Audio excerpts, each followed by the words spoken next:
Welcome back, everyone. We are doing Curse of the Copper Skulls 2, a Daggerheart adventure. In the first part, the party made their way into the Grunholm Forest, found the pillars of copper etchings, and descended into the keep below to try and find what's causing this copper poisoning to spread throughout the forest and to poison the denizens thereof.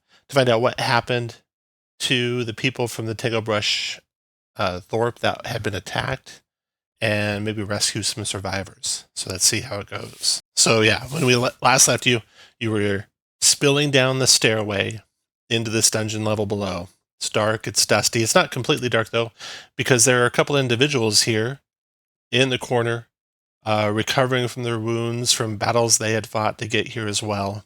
One's a giant. One's, I don't know. What does Anduin look like, Eric? Anduin is an elf, but most elves you feel are untouched by time. That's not the case with Anduin. He's definitely seen things, and it's affected him physically. Um, and yeah, his armor is all worn, and definitely had a difficult life. And you can see Kaelgorn. What's Kaelgorn look like? Kaelgorn is a very large, imposing giant, very kind-hearted. When I was building him, in my mind I was thinking kind of Greek mythology hero, the larger in life being sent on, impossible tasks and journeys. So that's kind of how I envision him. All right, spilling down the stairs and surprising the two of you who thought you'd found maybe a safe resting place after coming into the ruins of an old mine. You found a tunnel. I'm going to kind of just back you two out so you can see where you came from. Tom, can you focus the map at where my character is? I can't. All I see is a white screen. Oh, perfect. You see yourself? Okay. So I'm going to take you guys back to where you came in the place from. So you came down this tunnel. You had found a mine entry, or at least it looked like a mine entry, but it quickly ended. There were tailings and such from mining activity spilling out into the cliff face. When you went in, you saw a doorway to the north that you didn't explore. You found the mine shaft was basically blocked in with rubble ahead, and you found a door to the south, which you did go in. And then that brought you into a chamber here with some stairways up and down. And you were wounded pretty badly, so you can see you have 8 out of 10 hit points marked to Kilgorn. And when you had 3 out of 7 hit points marked, you should mark in about the same number of stress points, round down on the stress, 80% and whatever 3 out of 7% is for Anduin. So you came here to rest up and hopefully be able to explore this place more. You've heard some rumors about this place, and the copper in the air was what kind of drew you into the place, and the copper tailings of the mine to explore and see what was in here. You maybe came underprepared with too small a crew, the two of you, and were assaulted by basically, it seemed like animals of the forest that had been poisoned. They had various features that were of copper, and they attacked and relentlessly attacked, and they drove you in here. Spilling down the stairs, first one into the chamber is Kelia. Tell us what Kelia looks like. Kelia is a fawn, and she is has one of those presences that fills the room as she comes down. Even if this is a dangerous situation, she comes down the stairs, and it's a little more like she should be going to a ball or some special event instead of being in a dark dungeon. She is quite sneaky, very quiet. So it's perhaps a surprise when she comes down the stairs. You'll quickly notice that Kelia is likes to act like she's the center of attention.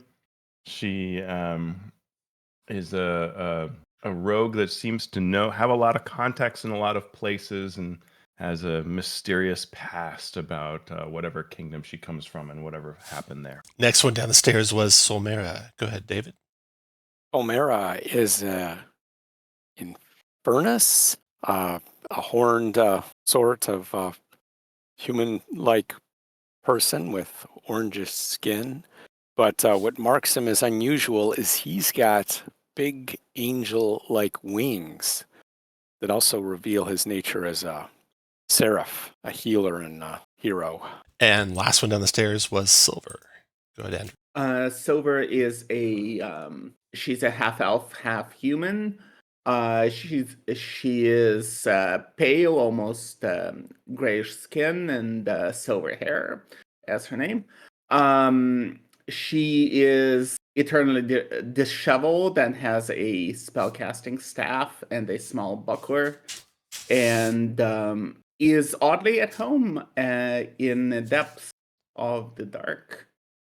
You see that her eyes kind of change colors as her vision adjusts to low light. Not joining you two are a couple of people you had with you who were badly injured in the fight above, and Medbot decided to take one of your friends back to civilization to repair his terribly mauled leg, which you couldn't repair here, and so that left you with just the three of you to press on. But now you meet Kaelgorn and Anduin. No, not that bot. losing He's the MVP. Sean's character, that's fine, but Yeah. losing the character that Sean rolled for is fine. But Medbot, Medbot. Well, we mourn our friends moving on, but I welcome you two companions. We could use some help, although looking at your wounds, looks like you could use help as well. Oh, these are nothing but flesh wounds. We are eager to help. The place you're in It's is nice. deathly silent. No sounds here. Disconcerting that there's some humanoid bones on the floor. It's definitely not been explored any time recently. Well, does that mean that we think we could rest? You hear nothing. You hear no sounds. Nothing seems to come here. You could certainly start a rest. Is that what you're doing? I will go listen at the door. I'll listen to this one. You hear what sounds like some squabbling. You could swear you heard dwarven accents, Silver, and Anduin as well. The two doors seem like they might enter into the same large chamber, and there's like a small crowd in that chamber arguing over getting paid, demanding payment. We haven't had our wages yet. We worked all day. Stuff like that. It's really odd, out of place. And we also know this copper has been making things turn wicked. And do we Yes. still have the smell of it down here? Are we still wearing our masks because of the kind of... No, yeah, it did not follow you down. Little flecks of it now and then drift down from the stairway, but in this chamber, it's not affecting you. Using my gifted tracker ability, I'd like to look at the tracks at least around my door and try to determine how many people are in there or at least pass through the door and how recently they passed through.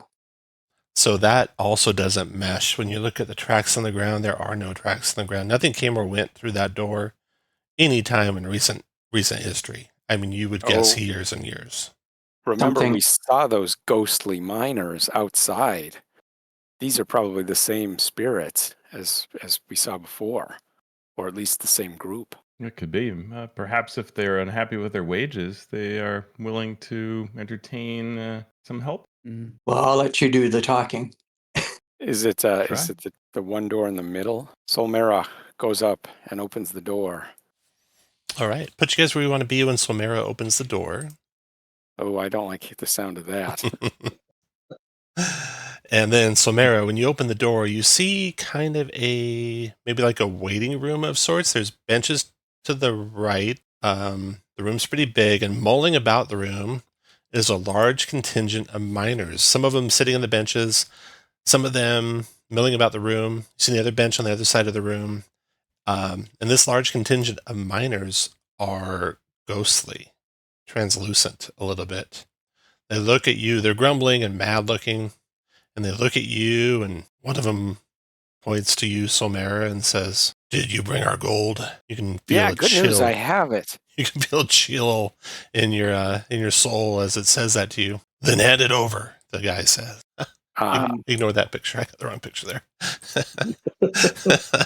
Clearly. This is better? No, isn't that better? Well, we are here to help, but it would be easier if we start a bit at the beginning. We've not met you before, and you've not met us. You're clearly talented and hard workers that deserve compensation. We will not take this stalling tactic. We must be paid now. Hand over the gold. We want to go What home. you're owed? What was that? How much are you owed? He looks all around. There's, you would guess, around 30 or so ghostly miners here. And he says, a handful each. 3 bags of gold is what we are owed. So 3 bags in total. Be 30 handfuls. I cannot believe you work for someone who would not pay you that. That's an outrage. It is an outrage. Now hand it over. Where's your employer? I don't know. We'd I like thought to they have sent words you. with them. You can see they're getting pretty frustrated, and you feel I like have the you're going to have gold a right hard here. time talking them down, but you can try to talk them down. It's going to be a tough persuasion check before they're going to get hostile, would be your estimation. Hang on a second. I have the gold right here. Okay, Anduin. And I gesture with my hand and toss 3 bags of ghostly gold at them. Okay. I will use minor illusion to do that. You can see them all swarm around the gold, try to pick it up, and get frustrated pretty immediately that it's not it's real. ghostly, like- Their hands go right through it. Of course, they're ghostly too, so you wouldn't expect much more from them. And the leader launches, doesn't launch. Oh, the leader amongst them unburdens his mattock, kind of smashes it against his palm a couple times, and gets ready to attack. You can beat him to the punch, though, if one of you wants to try. I'll try to get him to stop. So I will say, I think we've got a misunderstanding here. We oppose your employer, and we're big fans of great wages. So we can help you with this problem you have. You can make a difficulty 16 persuasion check. Right. Or no, presence check. Let's open that character. Are we trying to get them to unionize? Is that the plan? Teach them some good chants. Right. Draw some signs. Say that again. Oh, I was just asking if we're trying to get them to unionize. Teach them some good chants. Maybe draw some signs. Absolutely. I'm always trying to get everybody to unionize in adventures. All right. I'm going to make a presence roll with, I'm going to spend a hope. Where is my hope tracker? Somewhere there. I'll find it later. There it is. All right. Because I'm good on hope. So I'll spend a hope, and I'm going to use my, let's see, which one do I want to use? So I've worked with a lot of staff before as an exiled princess. And I've seen kind of things that are effective and not at continuously badgering, let's call it lesser people, the little people, the important little people like you, into doing work. So I'm gonna do that. Let's roll that presence, and I have what is this? 7. So I see there's somewhere here. Oh, I see plus. I'm confused by what's going on here. Let's see if this comes out correctly. I think. So I see I'm looking at the demiplane interface, this character sheet. So it shows trait roll. I think it just shows the previous roll. That's what I'm looking at. Okay, I'm confused by that. So I should be plus 8 on the roll. Let's try that. Nice. Ooh, with hope? Fear, which is not great. Oh. So, but you just made it with fear. 17 is the total. Okay. Something fair. All right. You can see you've confused the leader of the group enough. He's trying to figure out why you not give him gold is a good thing. The rest of the group definitely doesn't agree that you not give him gold is a good thing. But that gives you enough time that you could probably shut that door. You don't know if they'd come rushing through it still, but they are definitely distracted amongst themselves and not doing anything right now. So action stays with you guys, even though you rolled with fear. Action stays with you. I'm just bumping up the fear one. Okay. Well, do we think that we can talk to them further, or no? They're going to attack eventually. You think they're going to break eventually? They are. You think ghostly? Go ahead, Anduin. I might be able to help the situation. I reach into my nomadic pack, and I think I have a bag of gold here that I really don't need. And this nomadic Wanderborn allows me to reach in my pack and pull out a mundane item, which I assume gold is, a bag of gold that's useful to your situation. It's up to the GM if Yeah, you you have to can work pull with out a it. bag of gold. Sure. All right. They might just get frustrated because they can't pick it up. No, this is a real bag of This is gold. a real bag of gold. Well, they might still be frustrated, Well, but yeah, still. they're real ghosts, but Ghosts. Well, that's it. That's their problem. You want to? okay. What do you want to do with that once you pull that out? Yeah, Anduin? I say, we have the nothing door to is do currently with. shut, by the way, Anduin. Oh, I'll go and open the door and I'll say, listen, friends, we have nothing to do with your employer, but in a show of good faith, here's a bag of gold. Please leave us alone. All right, that gains you more time. If you had a little bit of time before, you got even more now before they'll come through. They ask for three bags of gold, and so the one bag is being squabbled over by some of them, and the rest of them say, "This isn't all we're owed more than this." So you can see that that'll gain you a little bit more time. All right, we can Okay. close that door. When we were in there, did we see a way out of that room? You did not. Because like we're trying to get through that room, but like it doesn't seem to lead anywhere. I think the hope was that we would buy enough time to rest here without having the ghosts come after us. To see. I mean, maybe they can't go through the door for some reason, but they also might be able to insubstantially move through it. Yeah. Well, they don't come through while you're talking. Maybe the door is a barrier of some sort. Could be. Can we make some sort of a check to figure that out? Looking at the door, you can look at the door and you don't see anything about it that looks like it has any sort of arcane protections or wards or anything of that nature on it. So you don't see anything that indicate that they are for sure stuck in there, other than that they haven't come out yet. I have my arcane sense, which lets me know the presence of magical people and objects within close range. All right, well, nothing's magical about the doors. We could try resting and see what happens. I think we should. So I put the rest rules right up on top. Can you guys see those if you zoom out a little? Yep. Cool. Yep. Okay, so you can start a short rest. We'll see if you finish. Assuming you do, you can swap out domain cards. So start doing this. Nothing's happening right away. Once you've swapped out your domain cards, then you're going to choose two of the following moves. Choose the first one and do it.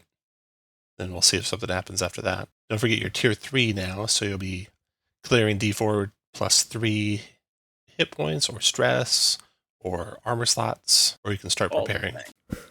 D4 plus 3. And like I said, Andy, when you're at 3 out of 7 hit points mark, Kilgorn, you're 8 out of 10, which is highly dangerous. That means one moderate hit kills you. Oh, I have all sorts of armor to mitigate things. I'm invincible. Famous last words. It'll be a short game for me. All right. Once you finish your first thing, nothing happens. You can do the second one. So you heard squabbling and such like that for a little while through the door to the south, but nothing ever came through. And the squabbling kind of died down to the normal murmuring again. Okay. So Tom, I'd like to tend my wounds. Do I just roll a d4 and add? Yeah, D4 and add your tier. Yep. Which is 3. what tier? Tier 3. Okay. You can do the same thing with stress, same thing with armor. You can do 2 of those things during your rest. Update your tokens so the other players can see. They don't automatically update with your sheet necessarily, depending on how you connect them to your sheet. But I found connecting it did weird things. So I have an armor trait. Everyone can clear 1 armor for free without doing anything. I'm going to spend. Well, are we good after 2? Well, that's all you get. Well, I might get a third one. I have a thing called trance, being an elf. Oh, yeah. Do that. I can choose an additional activity. I'm going to prepare myself for the path ahead. Same. And if anyone else is, you'll each gain 2 hope. Yeah, and I think Silver is. So we trans together. Kilgorn, what did you do? I was tending to my wounds, clearly, and I'm going to blow off some stress. Okay, go ahead and make sure you mark those down. Yeah. Or erase the marks. It's weird, marking everything up. Okay, so I can remove stress from one person as part of my domain card swapping. So if someone would still have stress, I could do that, or I could use that, or clear a hit point. Either of those. Yeah, if you want to clear stress, just go ahead and do that. One stress. Yep. Or do we have people who need the hit points worse? I'm down exactly 1 hit point, so or up a hit point. Yes. No, I have 2 hit points and I have 2 stress. I'm pretty confident with that right now. I'm okay with my 1 hit point. Mhm. Well, it was great getting to know you guys. Let's see if we can go down this hallway here and see if we can get to the bottom of this. Literally.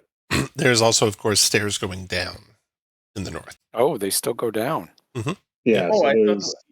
there's Okay. the stairs down there, and then there's the hallway with the dwarves. Yep. The dwarf ghosts. So we can either try reasoning with the dwarves, which I don't see going well, or we can go down. Or we could. Oh, this is the way we came. That's where we came. Yeah. Perfect. Okay, All right, then let's go down. Or did we come from? What about going up here? That's That's where down. Kelia and Solmera and Silver all spilled down from those stairs above, and they talked about the ruins that are up there and danger. All right, let's go down then. Sounds good. It does leave me ill at ease to leave the dwarven ghosts unresolved. The stairs come down and also keep going down. They deposit you into a old, decrepit room, some bones and pieces of wood here and there, and a couple of chests to the left and to the right, and stairs continuing down in the spiral direction.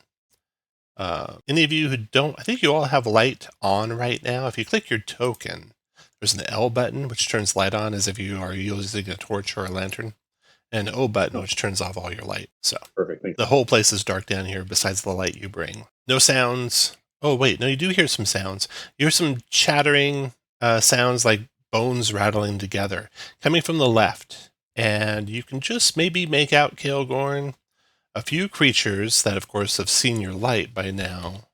Let me show you what they look like. From your position, you can just barely make out one thing. A small demon kind of chattering with it sounds like several other very small demons. And the thing has the skull of a rat. Its body is red, maybe only 2 feet long, and it's got fluttering wings and a poisoned tail. It has seen the light, and its chattering sounds appear to be to others, and it steps forward into the light a little bit. What do you guys do? I will describe it to the rest of my companions, for I'm the only one who's seen it at this point in time. And I will say, ready yourselves. We have a demon horde upon us. And I'm going to heft my axe. Have you brought this copper to this place? Kael'Gorn, did you say you're hafting your axe or casting your axe? Raising it up? Hefting. Like Hefting, okay. So, Mara, not casting. you asked, have you brought the copper to the place to the demon? Yeah. The demons, they are moving forward, and you see more of them coming, and you can see their rat skulls, and they have other skulls. One's got a rat skull, one's got maybe a badger skull, one's maybe a squirrel skull, and you can see that they're wearing the skulls. And they have little flecks of copper kind of all embedded into the skulls, but they're being worn. They're not actually their heads. The thing doesn't reply to your comment, and in fact, it after it steps forward a couple things, it quickly rushes. So I'm going to do spend a fear. They will take the first action here. Move my fear thing over to where you guys can see it. Okay, go. And they're going to do a group attack. They're going to spend another fear. So I spend a fear to highlight them to go first. They're going to spend another fear to group attack, and they rush. And 2 of them, one's flying up in the air, all rush towards Solmera. You guys see these like almost like animals, like squirrels and rats and things like that, bounding along the ground, unfurl their wings, fly up into the air, sink their claws and teeth into Solmera. They do 1 group attack on Solmera with their claws. They're going to do 28 damage if this hits. So a 16 to hit you, Solmera, or 28 physical damage. All right. That used up another fear, and they're done, and it's back to you guys. Okay. Unless our wizard has something that's going to get a whole bunch in one time, I'll Sure. just. Oh, can you do something like that? Do it. I have chain lightning. Nice. Hey. I will cast chain lightning.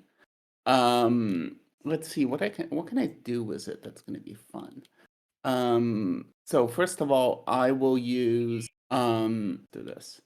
I will use my adept feature to mark a stress instead of spending hope for experience, which doubles the amount my experience gets.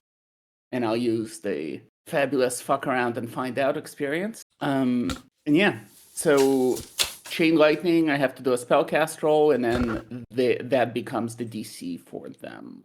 So it's going to be this, going to be that. There's no advantage or anything. So that is going to be 19 with hope. They have no experience nor fear to burn to make these checks, so 4 saves. All 4 one made it. God damn you. The flying guy made it. Okay. I will use a stress to manipulate magic and double 1 damage die of my choice. But so, how do you read double a damage die? Do you read that as roll another or double the amount? I would say double It the says- amount, So which make it very potent, wouldn't it? As Um, opposed to just re-rolling another one. I mean, it doesn't do all that much damage. So, okay.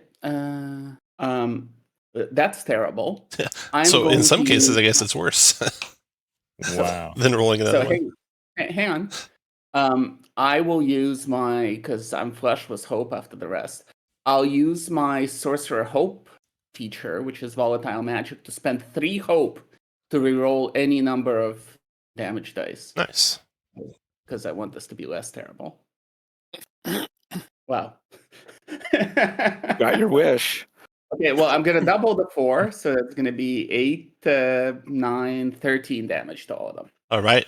Well, All of them are destroyed, except for the one that made it save. Does he take no damage if he makes it, or half if he makes it? 1 second. I like, as you're figuring that out, I like that you've done all this work behind the scenes to like make this spell work perfect, actually deal damage and kill them. And we have no idea how hard you had to struggle to do it. I feel like it's more of a player struggle than a character struggle. Silver sweat and blood over there. All right. We should have cast that spell before instead of that weaker version that we saw before. That was with hope, so it's still on your guys. I'm going to try and Yeah. smack this guy. Okay. Go for it. Difficulty 17. He's quick, darting left and right. Got to roll the attack first, right? Okay. Yep. That seems good. It's Did it not show up coming the through on our screen? side. You can tell us what you rolled. You have to do it Okay. in roll 20 for us to see it. But you can just tell us what you rolled in that first one.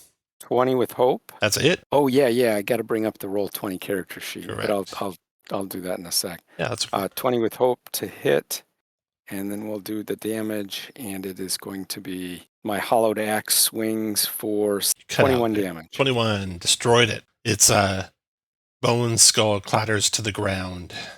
Kelly will come down and try to see if she can see anything else. You see might more of these things coming out of the folds Oh, of the yeah. darkness across what looks like a stone platform with a couple steps up. One moves just to the edge of that platform. You can see him just at the edge of your light there. And you think you see another one moving up to the edge of the platform. There might be more behind them from the sounds you hear. I'll hiss that there are more coming. Let's see, do I want to try to... I'm going to... Why not? We'll try this silliness. I'm going to move in closer so I can see what this room looks like. All right. There is a round platform with 2 steps up on it. And now you can see in the very center of the platform, not shown in the map, is a golden skull. The thing's got little bits of dirt on it, as if it had burrowed through the ground. And beyond it, enshrouded in darkness, are statues and alcoves. You can't make out their forms. Kind of perched on each of the statues, you see more of these creatures. Yeah, I see at least 6 right now from where I am. Well, that skull looks like it's important. I will try to cast invisibility. So let's make a presence check, which is my spellcast roll. And I'm going to, let's see, that seems like I should be able to hit that. Let's just try it. Famous last words. I need a 10. Oh yeah, it is with fear again, but I sure made it. Okay. So success with fear. What happens is I'm going to mark a stress, and I am now invisible. I can't be seen except through magical means, and attack rolls are made with disadvantage. And I get to put a number of tokens equal to my spellcraft trait, which I'll do here. So I can attack that many times before I'm invisible. Nice. Okay. Now, with your roll with fear, these things were starting to kind of crawl toward you. And they looked like they were almost like ready to leap to attack, but then they pause when you become invisible, and more appear. One crawls from behind the dark statue in the very back, so you can see it closing. They're all closing, basically, but they give pause when you disappear, and the action's back to you guys. I'd like to go and try to do something impressive, if no one minds. Oh, do it. We I welcome encourage that. Yeah. We love being impressed. Yeah. All right. I Huge try. fan. Try is the key word. I think I remember from listening to the last episode that you can move 6 squares. You can move, actually, 6. You can even move up to 12 if you make an agility roll. Problem is, if you fail that, then your turn ends. So you don't want to necessarily do that if you're trying to move up to attack. All right. I think I'm where I'd like to be. I see a few are dangerously close to Kelia. Yeah, your So friend how who went many- around the corner is gone. You don't see where Kelia went, but you Oh, see yes. demons Vanished. stepping forward. I see. Okay. I'm going to use my unique hope feature, Ranger Hope. I'm going to spend 3 hope to hold them off. When you succeed on an attack roll with a weapon, to use the same roll against 2 additional adversaries. Okay, so let's see if I succeed first. This is the try part. DC 17 on that one. All right, I have a book called the Lork. I think it's called the Lorecaster. Yeah. And it says that Lore Keeper, like a Trapper Keeper, but a Lore Keeper. You gain +1 bonus to attack rolls against 3 creatures. You store the details inside your book. I didn't pick anything. Could I choose demons, or should I just pick some random things after this battle? You can pick demons. You kind of knew what you're up against with the rumors of this place that you'd heard, and then pick the other 2 before the next battle. Okay, so demons it is. So I get a +1 on this roll. We're looking for the short bow thing here. It's up above Actually, in your main body, the main body. below Oh, your here we go. stress, below Yeah, your hit points. Yeah. found it. Okay, here we go. Oh, shoot. And you got to do it I'll roll do it 20 on for it my- to show, but you can just tell me what you rolled this time. All right. Here, I'll just do it this way. Not good. Oh, no. Crap. But at least with hope, not fear. With hope, it only gets me up to 4. And as far as I know, I don't have anything. No. Okay. All right. The 6 goes wide. The same. You shoot 2 more arrows. They all go wide, and then that's not a fear, but it does spotlight them, and so they will. Oh, they can't do the group attack because they need to spend a fear to do that. So only one of them gets spotlighted, not a bunch of them. So the closest one runs and leaps toward Anduin and does a claw attack on you, Anduin. 15 to hit you for 7 physical damage. Okay. My evasion is 15, so that means it. Does that mean it meets hits me then? It hits you, yeah. That's a good evasion. Okay, their turn's done. Back on you guys. No, I feel like I need to run in and try and be heroic here. I don't have any big group attacks, but I think I'm going to run in and try and take a big old swing. Nothing fancy. You can move through allies without any additional movement. You can move 6 squares from where you're at. Diagonal count is only 1. Very close is 3. So with your giant reach, you can get 2 of those guys. Very close is 3. Wow. Yeah. Okay. That is wild. You know what? I'll attack this one then. Okay. And I don't think I'm going to do anything fancy. I think it's just going to be a flat-out attack. Run in, take a big old swing with my axe. Tough to connect with these guys, a 17 DC. Ooh, that misses wildly, but with hope. So the action stays with you all. Do it again. Well, all right. Ooh, Nice. just misses with hope again. Oh, Your guys' turn still. Oh, I'm sorry. What am I doing? When you miss, it spotlights them. Okay, so 1 closes on you, Calgorn. Even though they don't get a fear, they do get the spotlight. So takes a claw attack on you, Calgorn. Missing wildly. And for your first one that I missed, Anduin is still fighting, but another one rushes up to Calgorn and attacks with claw. That one's probably hit 18 to hit Calgorn for 7 physical. And now back to you guys. I'm going to sneak forward. You Can can I move right sneak through the it? square. Yeah, they're small. Cool. Get around them. I'm going to go to that golden skull. Okay, it's right in the basically Eventually- vertex of the 4 squares there on the ground. Yeah. Solid copper. Did I say gold? And this might change your. Okay. I should have said copper the whole time. I'm sorry if I said gold. copper. It looked gold in the torchlight until you got close. Yeah. Now I can see. Yeah, now you know it's kinda, copper. is that brass? Is that okay, so it's copper, which could be dangerous. Does this thing look like magical? I'm imagining my character suspects this is having some impact on them or matters to them or something like that. No glyphs, no sigils, nothing like that on it. Solid copper. Looks like the skulls that were in the bodies of the demons you fought in the forest, the two that fled away from you after you destroyed the demon bodies that the skull was part of.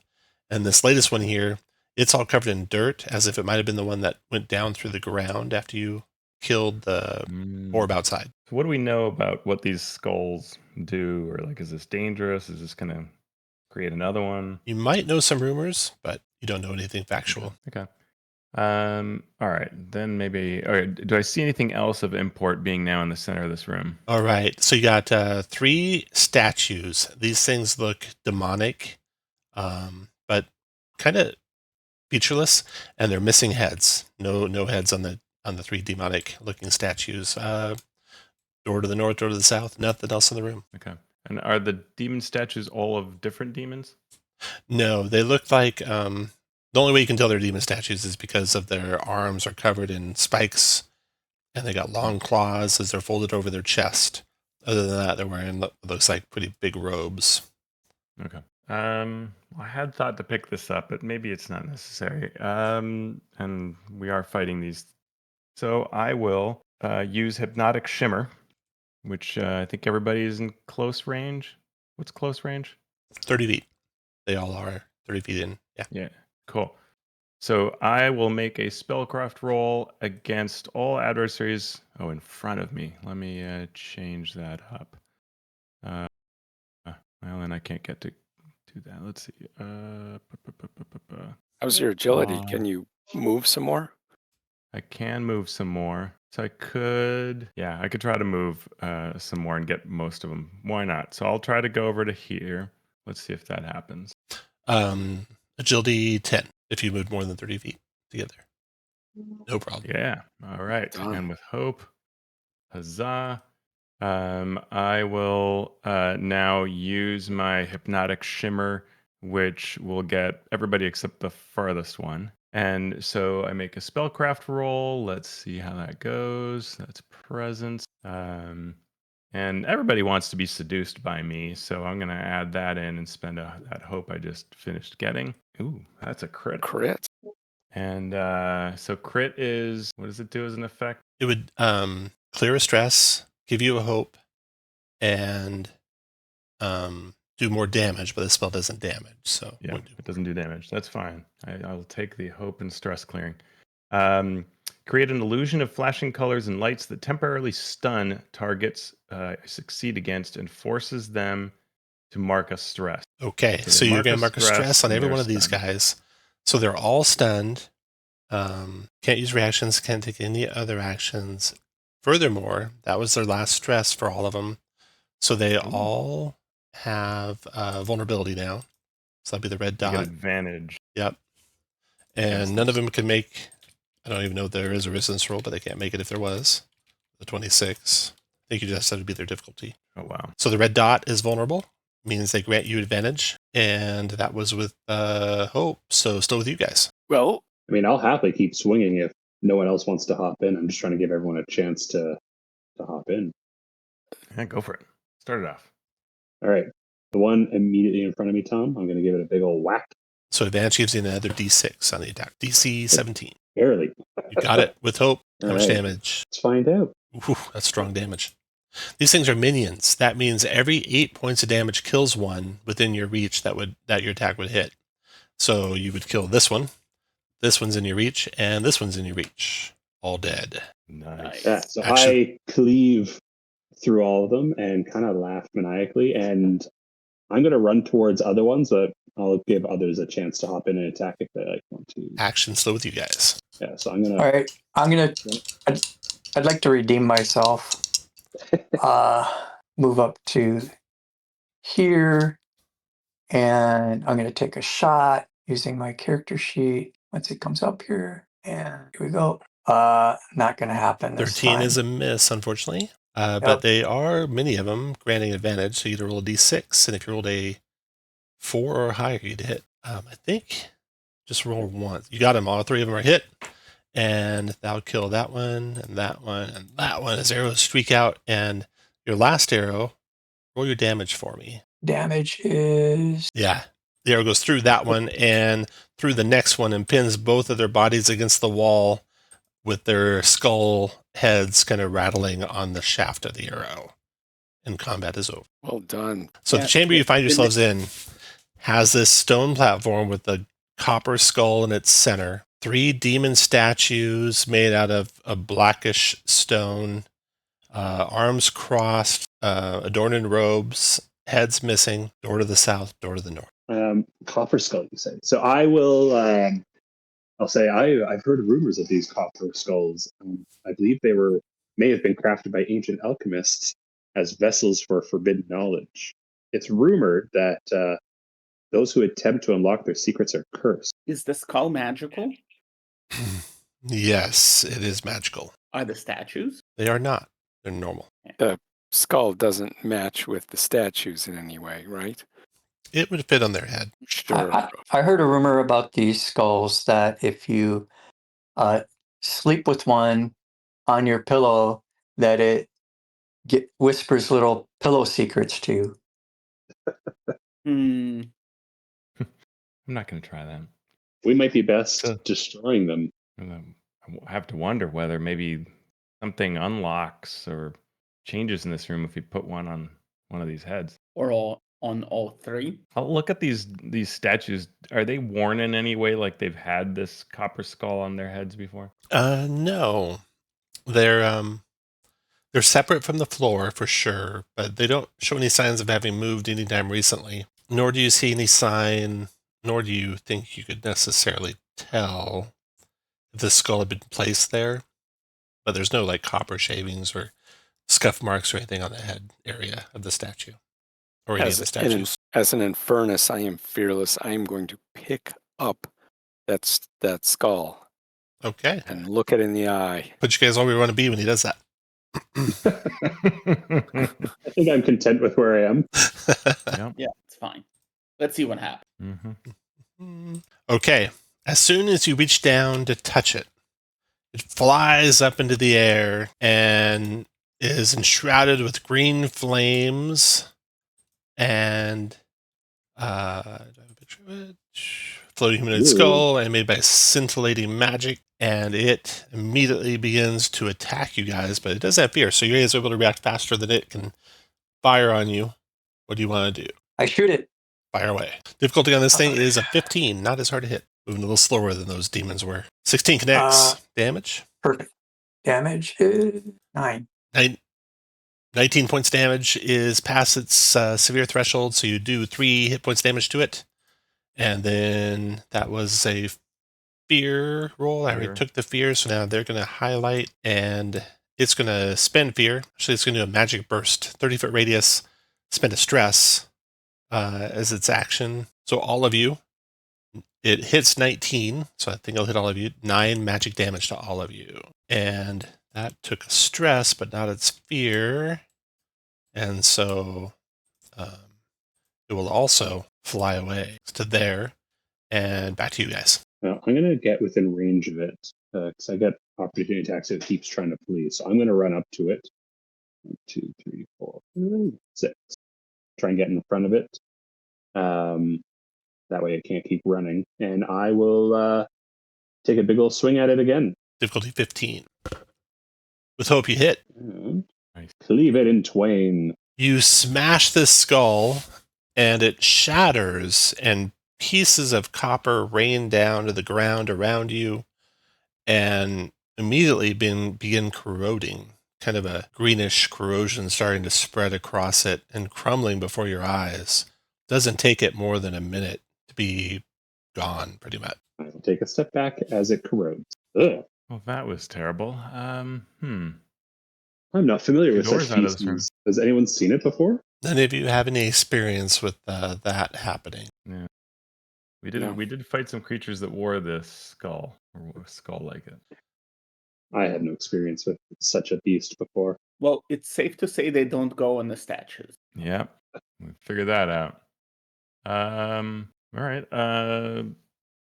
Do I need to do anything to like check these? Like if I want to make just kind of make sure these statues don't do anything, do I need to make any kind of a check? No, I will generally ask for it if you need one, or tell you everything there is to find if you just say you're looking at it, and you found everything there was to find. Cool. I will go over to this door to the south and listen, see if I hear anything. No sound. While Kelly is listening, I'd like to check for tracks in the area, see where things have come and gone, and how many there are, maybe what they were. Yeah, searching the plinth and the tracks and such like that, you would determine that this thing has seen. There's like in the cracks of the stones and stuff. There's residue of blood. Like blood has been poured out on the top of this big circular platform in the center of the chamber, but then it's been whitewashed clean. Lots of tracks of those little imp demons. They might have been the caretakers of this temple area. Looks like they were doing a lot of cleaning of it, evidently. But there's blood remains in the cracks, as if people were killed on top of that altar and blood poured out on top of that. And is that where we saw the skull was yeah, lying when we right came? in the center of that? Yeah. Okay. And there is some recent tracks, it looks like, of someone being dragged from the west onto that plinth. That's all you find. Okay. So, ritual sacrifices have been held here. Sadly, we need to put a stop to this. Elliot, do you want to go through that door you're next to? I think that sounds great. I'll open the door. All right. A long disused room. You can normally click on the door, Teos, I think, and then there'll be a little menu. You can hit open door. Yeah. Looks like a long disused room. In the corner, a chest that's closed. No other furnishing. Go in invisibly, and I can't help but want to look at the chest. Yeah, absolutely.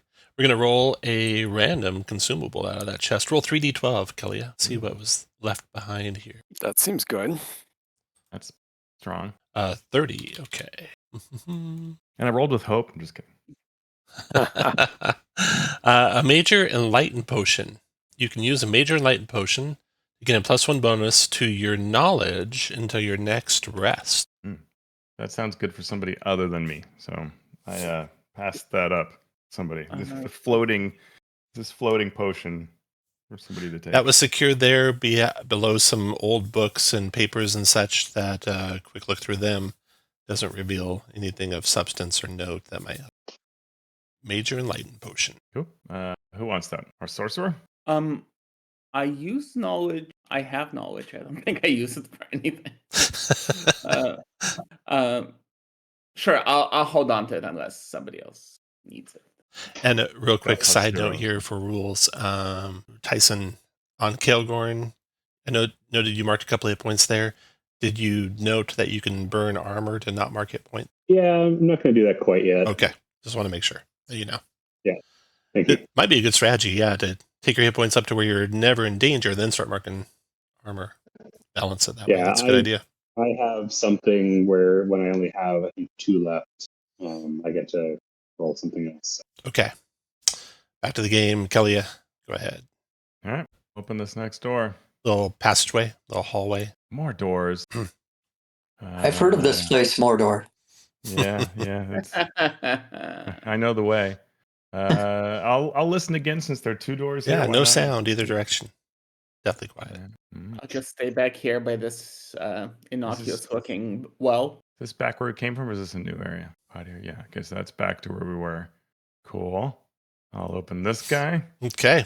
Another long disused room, but this one's got a bookshelf on it with another number of old musty tomes and another chance for a consumable there. Roll another D3D12. Ooh, 12. 12. Not as impressive. That is an unstable arcane shard. Probably discarded here because it wasn't of much use to whoever used this place before. An unstable arcane shard. You can make a finesse roll to throw this shard at a group of adversaries within far range. Targets you succeed against take D20 magic damage. Cool. Magic grenade. Yeah. A group, Cool. the way a group works is you pick a target point, and everything that's very close to that point is affected. It doesn't tell us if that target point has to be a vertex or it has to be a center of a square. So we'll say you can do either. Somebody want to hold on to that? I would like to. All right. Awesome. All right. I'll come around invisibly and take a look here. Nothing there. Empty. Yeah, empty. All right. So this should take us back to where we were, I think. Oh, there was another door up here. Oh, back in the throne room, not throne room. Yeah, back by the statues, there was a door. Room. Yeah. Yeah. Oh, I'll come my with you. character just got stuck on the door. Let's see. Do I have to open it? I'll open that one. A couple of very small crypts there. I mean, these are like maybe sized for halflings, they look like. Are they closed? One of them's slightly ajar, the other one's closed. They have stone lids on their tops that you can move aside. Is it a crypt or a jar? Make up your mind. I'm gonna go over to the one that's slightly ajar and peek into it. All right. There is a couple of skulls looking up at you, small animal skulls, and otherwise there's nothing inside it. Anybody for grave robbing? My friend, I will not stop you if you wish to. I would advise against it, though. Yeah. It is ill-fated. Yeah, Oh, I'm no. okay. Let's pause here. People who are dead, they don't care if you take stuff. Let's pause here. You guys are kind of getting way separated. I was would trying definitely to find advise. Andrew, but I was definitely can't advise you find pick a leader and stay with the leader. But since you are separate, let me tell you what you say. See, let me stop you here. No one move right now. Anduin, from your vantage point here, there's a doorway ahead, and there's stairs descending into a chamber, and it looks like there had once been a whole bunch of rubble filling this little narrow hall of 10 feet with stairs going down that had been dug through. And with your ranger tracking capabilities, you would say it was dug through from this side for someone to get down those stairs. A whole bunch of rubble had once blocked that off, but now there's a passageway. Kind of have to squeeze through to get to it. Okay. Okay.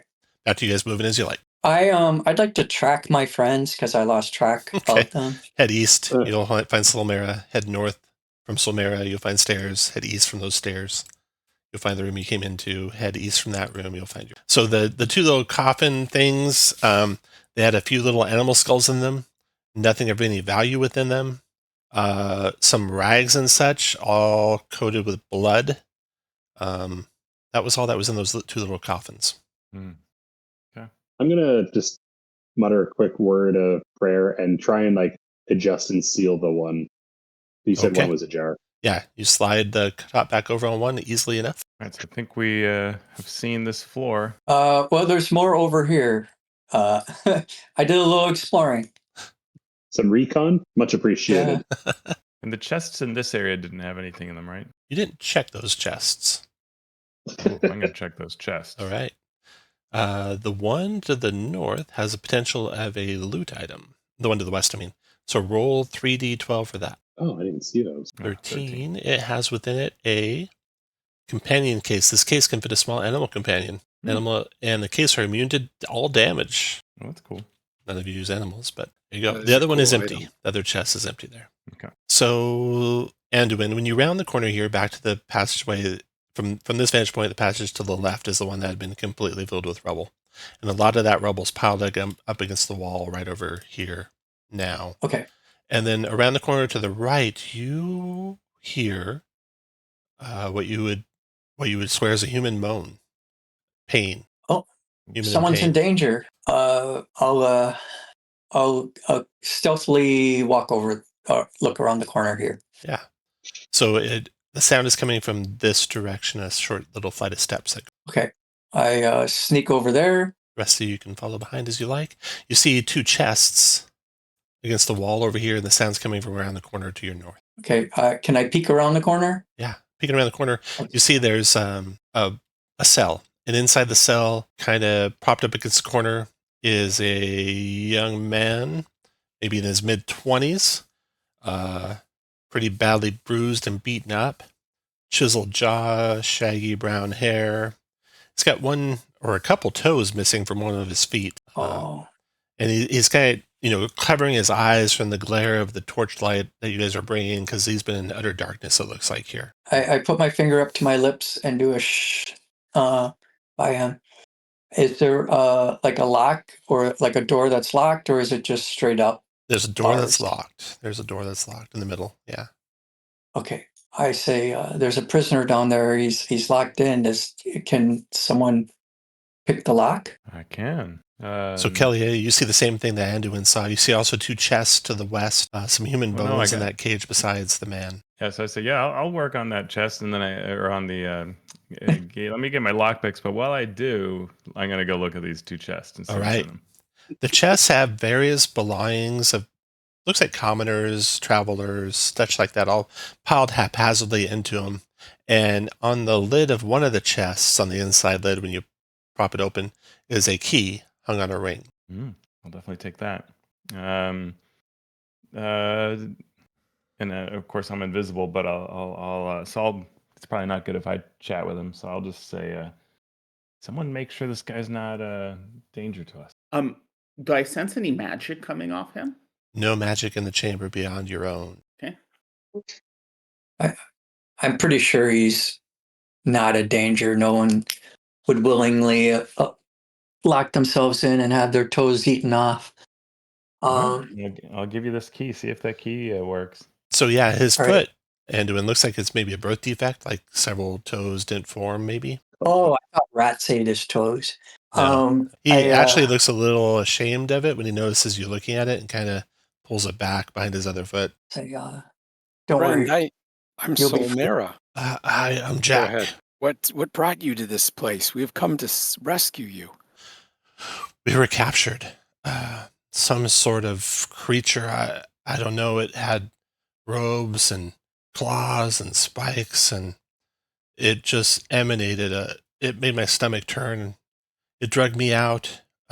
They killed another. They took the wizard. He was here in the cell with me for just a little bit, but they took him recently. I don't know what Which way? happened to him. To the south. They went to the south. A bunch of little demons drug him away. Oh, well, hopefully we find him. Yeah. He said something about the skull is the key. The skull is the key as he was being pulled away. He said the skull is the key. Yeah. Put it back in the lock. I don't know what he meant by that. Me neither. I unlocked the door for him. He stands up, he hobbles forward, he goes to hug you if you'll let him. Sure, I've been hugged by worse. Thank you so much. Have you seen my wife? My kids? Did they get No away one. okay? You're the first living person that we found here that wasn't a monster. Well, I'm not much good in a fight right now, and I don't like my chances of getting out of here safe. Maybe I could hide and, maybe you guys could take me with you, but I don't want to go any deeper into this dungeon. Yes, I could hide. We travel in dangerous places. It would be better if you hid. Yeah, I'll We can hide. come get you once it's safe. Just tell me where. And I'll hide there. Mm-hmm. We could have him Sounds hide good. in the room with the halfling. Corpses. That sounds like a good spot. Yeah, I don't think they'd look in there for him. We have a ranger here. Maybe he knows where nobody ever goes. Yeah, can I use this is kind of a stretch of my tracking ability, but like the least traveled areas that we've been through so far? Sure. The chambers to the southwest of the sacrificial plinth were almost completely untraveled. Okay. But the other ones that you've been to, of course, have the undead near them, so maybe not the safest. I draw him a map with a bone in the dirt. Okay. Oh, Nice. that's safer. Okay. He will. He'll say he'll wait for you there. Just come get him before you go. Okay. All right. So I wipe out the map. So Jack stumbles past you guys, hobbles down the stairs. You can see he's got a glint of hope, but since you have no news of his wife and his kids, he's definitely downtrodden. He can't wait to get out of here, so he begs you to hurry, he says. And then he goes and hides. Okay. They dragged him to the north, so this South. probably leads. He said south. Oh, to the south. Okay. Yeah. Well, we know what happened to him, so Yeah. no We No could look need. north just to make sure there are no other cells or things like that. Yeah. A dusty, empty room there, Okay. and a dusty, Yeah. disused hallway to the east. There's Stairs a big ascend to the north, dusty That and leads disused. Up and other passageways. Does this door lead back to a place where we were before? Yeah. Kilgorn, you're like standing watching, doors are invisibly opening and shutting. Yeah, I'll head north and see what this little passageway holds. Anything there? Very It confounding. climbs and climbs and climbs. If you step on the up square, it'll take you to the level it climbs up to. Do we want to go up or continue to look around here? Let's look around here. We passed some doors before. So this chamber, mostly disused except for dragging of prisoners back and forth through it. To the west, there's some piled up. There's some crates there that are broken down and very ancient, and some foodstuffs are spilled out and completely rotted. Nothing of value there. I'll open this door invisibly. Yeah, and step in in. this room is maybe it might have once been a kitchen, or not a kitchen, but like a little dining room. Chairs are smashed and thrown against the walls. The tables have been drug over in the north wall, and there's a chest to the east of the table. Like that sound. I will look in that chest. All right. Check it. Got a loot carefully. chance. Roll 4d12 this time. Ooh. It's really odd the way they do their loot with The your number. chances of getting Yeah. a high on 4 12-sided die, like a high number, extremely low. Yeah, 29. A lot of bell curve going on. A lot of bell curve going on. A calming pendant. When you would mark your last stress, roll a d6 on a result of 5 or higher. You don't mark it. Calming pendant. You want a calming pendant? I have some stress-inducing abilities that might be useful for. Yeah, go for it. Okay. Seems good. Speaking of items, I ended up rolling an item that I don't use, which is only useful if you have a weapon that doesn't have a feature. If you have a weapon that just does damage and doesn't have a feature, then I can give you something. Kind of hard to find that applicability. I'll trade you my Uh, skeleton key for that. Sure, yeah. So what it does, it's only written down on my piece of paper. Let me find what did I do with my character sheet? Let's see. Where do I have this? Oh, I have an equipment section. It is a great stone, so your weapon gains powerful. On a successful attack, roll an additional damage die and discard the lowest result. Yeah, I'd like that. Yeah, that's pretty good. So you can just attach that to your weapon. Would you like a skeleton key giving you Sure. a finesse bonus Ooh, when that's you cool. open a door? Oh, I like it. Yeah, You gain advantage on your finesse roll when you open a locked door. love it. All right.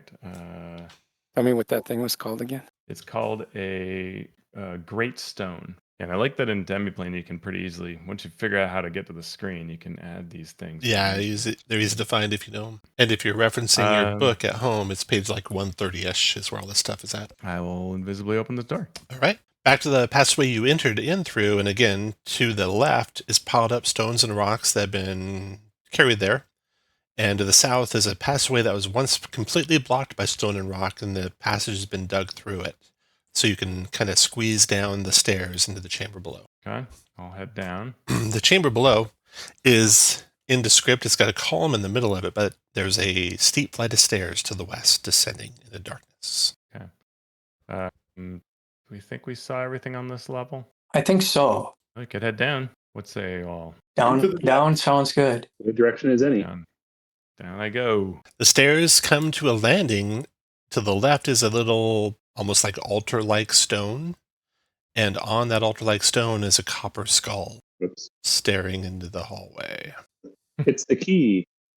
Should we just smash it? I don't know, man. What's it the key to though? Like I feel like we maybe should have saved the last one for some reason, but they're very dangerous. So Well, we touched it and it attacked us. There wasn't really a opportunity to save it. yeah, and that might happen again. Now, the other one was on an altar that had been drenched in blood, so that may have been what caused it to be This one might be uncharged. inert or whatever. Yeah. Yeah. It's probably totally fine. All right. You go touch it then. Oh, little ones. The I other was will do. magical. I'll touch it. Oh, good. All right. Means I don't have to. Okay. As soon as you touch it, it flames to light. Its eyes, pinpoints of light, erupt in its eyes. It rises up to the air, and then Somera, you hear the same thing, and you look and you see green flame further down the hall as 2 more skulls light up. Oh, I see. What are the odds that would happen again? Let me find my fear thing. Times 3. Next time I touch one of these, I'm going to totally expect it. I'll put my fear right over there for you guys. We should All right. like throw a bag over it next time and have it like. So as you Like- got ready to touch it, you were ready for something to happen, and sure enough, it did. All three of them light up in flame to attack, but you guys go first. Anyone Where the smash others? it I before only see try? one. Yeah, all you can see is one, Right. but you can see light flaring to the stairs down here and down here. Okay. You don't Couple see of these. them exactly necessarily yet. I mean, I won't hold back from stabbing this thing. If it wakes up, I'll attack it with my ghost blade. Okay. And I will make this present attack. I don't think I'm going to add anything to it. That is a 24 with hope. That is a hit. Right, damage. So that is 27. What type of damage? And then technically, well, let's see. Do I know anything about? Do I recall when I attack these things one way or the other? Physical or magical? Kilgorn, you smashed a bunch of them to bits. What were you using, Kilgorn? Were you using magic damage or physical damage? Your weapon will say. Should say right under the damage. And also, Also, Anduin, you hit a sneak bunch of them attack. with your bow. My bow is physical. So physical sure seemed to work good. Yeah, What so are I'll you do gonna do? physical Physical? damage, and that's Okay. a total of 36, including my sneak attack. 36 is severe to the thing. Cracking the skull good. And the action's still with you guys. Okay, so Mira, I'll come to this one. Peer in, see the floating green thing. Swing his axe. Oh, hold up. Shoot. I forgot. You guys took a rest. Let me do this real quick. And I completely forgot that when you take a rest, I get hope Fear. back. This page. Or fear back. Yeah. I think it's D4 plus 1. Let me roll that. 2. Okay. So 2 higher fear than currently. So I'm at 3 fear. Back to you, Soul. All right, 15 Mira. with hope. That's a hit. Oh, wait. No, 15? 15 is just missing. No, that is a hit. How much damage? Okay, here it comes. 31. What type? Magical. 31 magical. Okay, that does 16 magical, but that's still severe. So plus 3 on that. And that was with hope. So it's still with you guys. I'm just going to shoot. There's no penalty for shooting at point blank range. Not that I'm In aware this. of. Yeah, not that I'm aware of. Yeah. Okay.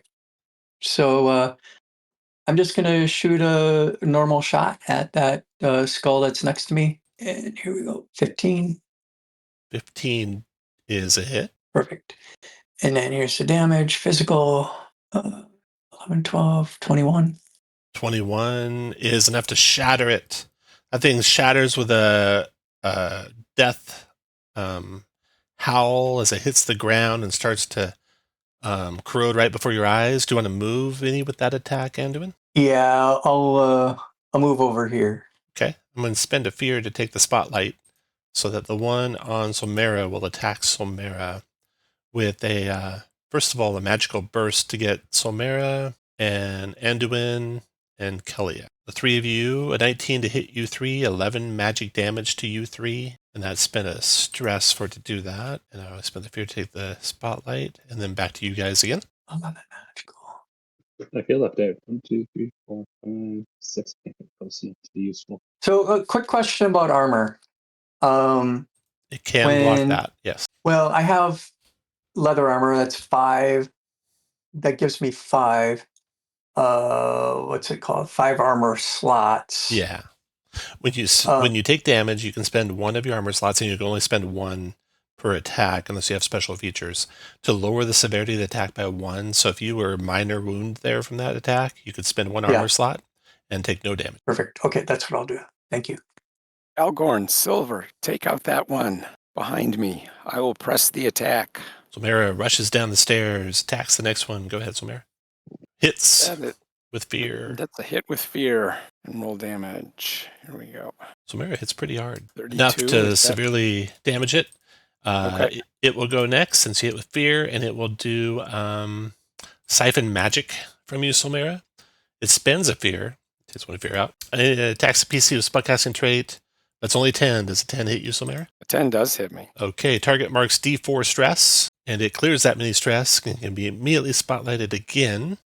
So then it attacks with the energy blast on you, Somera. But An 8. Is that a hit? That misses. All right, back to you guys. Oh, no, wait a minute. That hits. That My hits. vision is 10 dismal. magic Wow. damage to you, and back to you guys. All right, who wants to stab the next one? Hearing nothing, I rush forward, and I will stab. I will do my attack here. DC 15 to hit this guy.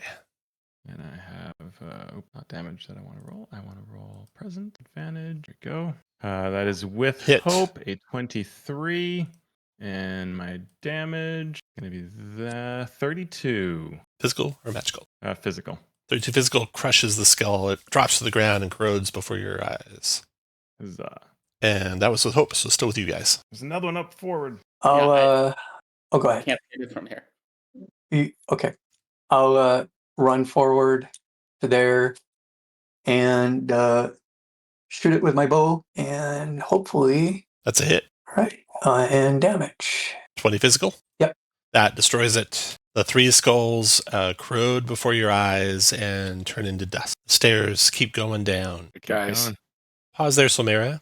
Everyone take up your spots behind Solmera. Solmera, you can see through like an arrow slit that looks into a grand gallery that's very tall from what you can tell.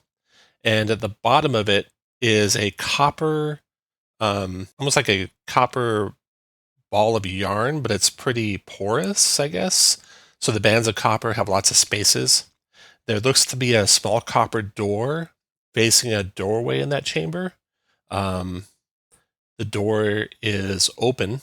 There's a little platform inside this copper cage, right about the middle of the cage. So the copper cage in diameter, maybe about 4 feet in diameter, with a door that's maybe a foot and a half wide to open to get inside the cage. And the door's sitting ajar right now. That's what you see through the chamber.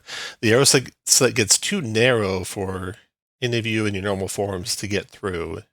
You'd have to have magic to get by it somehow. You feel free to hold down the Alt key and move your token around that arrow slit to give you the best view of what's in the room. The cage is right in the center of a plinth in the room. Just don't drag your guy into the room is all. And then when the stairs come to a landing, it's kind of a 20-foot long landing. Couple doors to the west, and then stairs keep going down. 3 dead or destroyed skulls behind you. This chamber, this hexagonal chamber that you're looking into below and above you. It's probably 10, 20, 30. The floor of it's probably about 30 feet below you. The ceiling of it's in darkness, so you don't know how tall it is. A landing ahead of you, 2 doors on the landing to the west, and stairs continue circling around the hexagonal chamber. Where do you want to go? Okay, here, and just, should we try this door? All right. That door opens up into a rather disused chamber with a couple doors to the north. The wall has got some cracks on it on the southeast. The ceiling as well, and it's partially caved in there. No furnishings in the place. All right. I'm going to impetuously A long hall open the door. extends further than your light shines, with some big columns down the center. The western wall of the big long column has collapsed in a couple places. Cracks spread across the wall and ceiling from near there. Your light's just glinting off of something at the far end, just past the edge of your light. Well past the edge of light, maybe 100 feet or so away. Can't make out what it is, but there's a little bit of a sparkle there.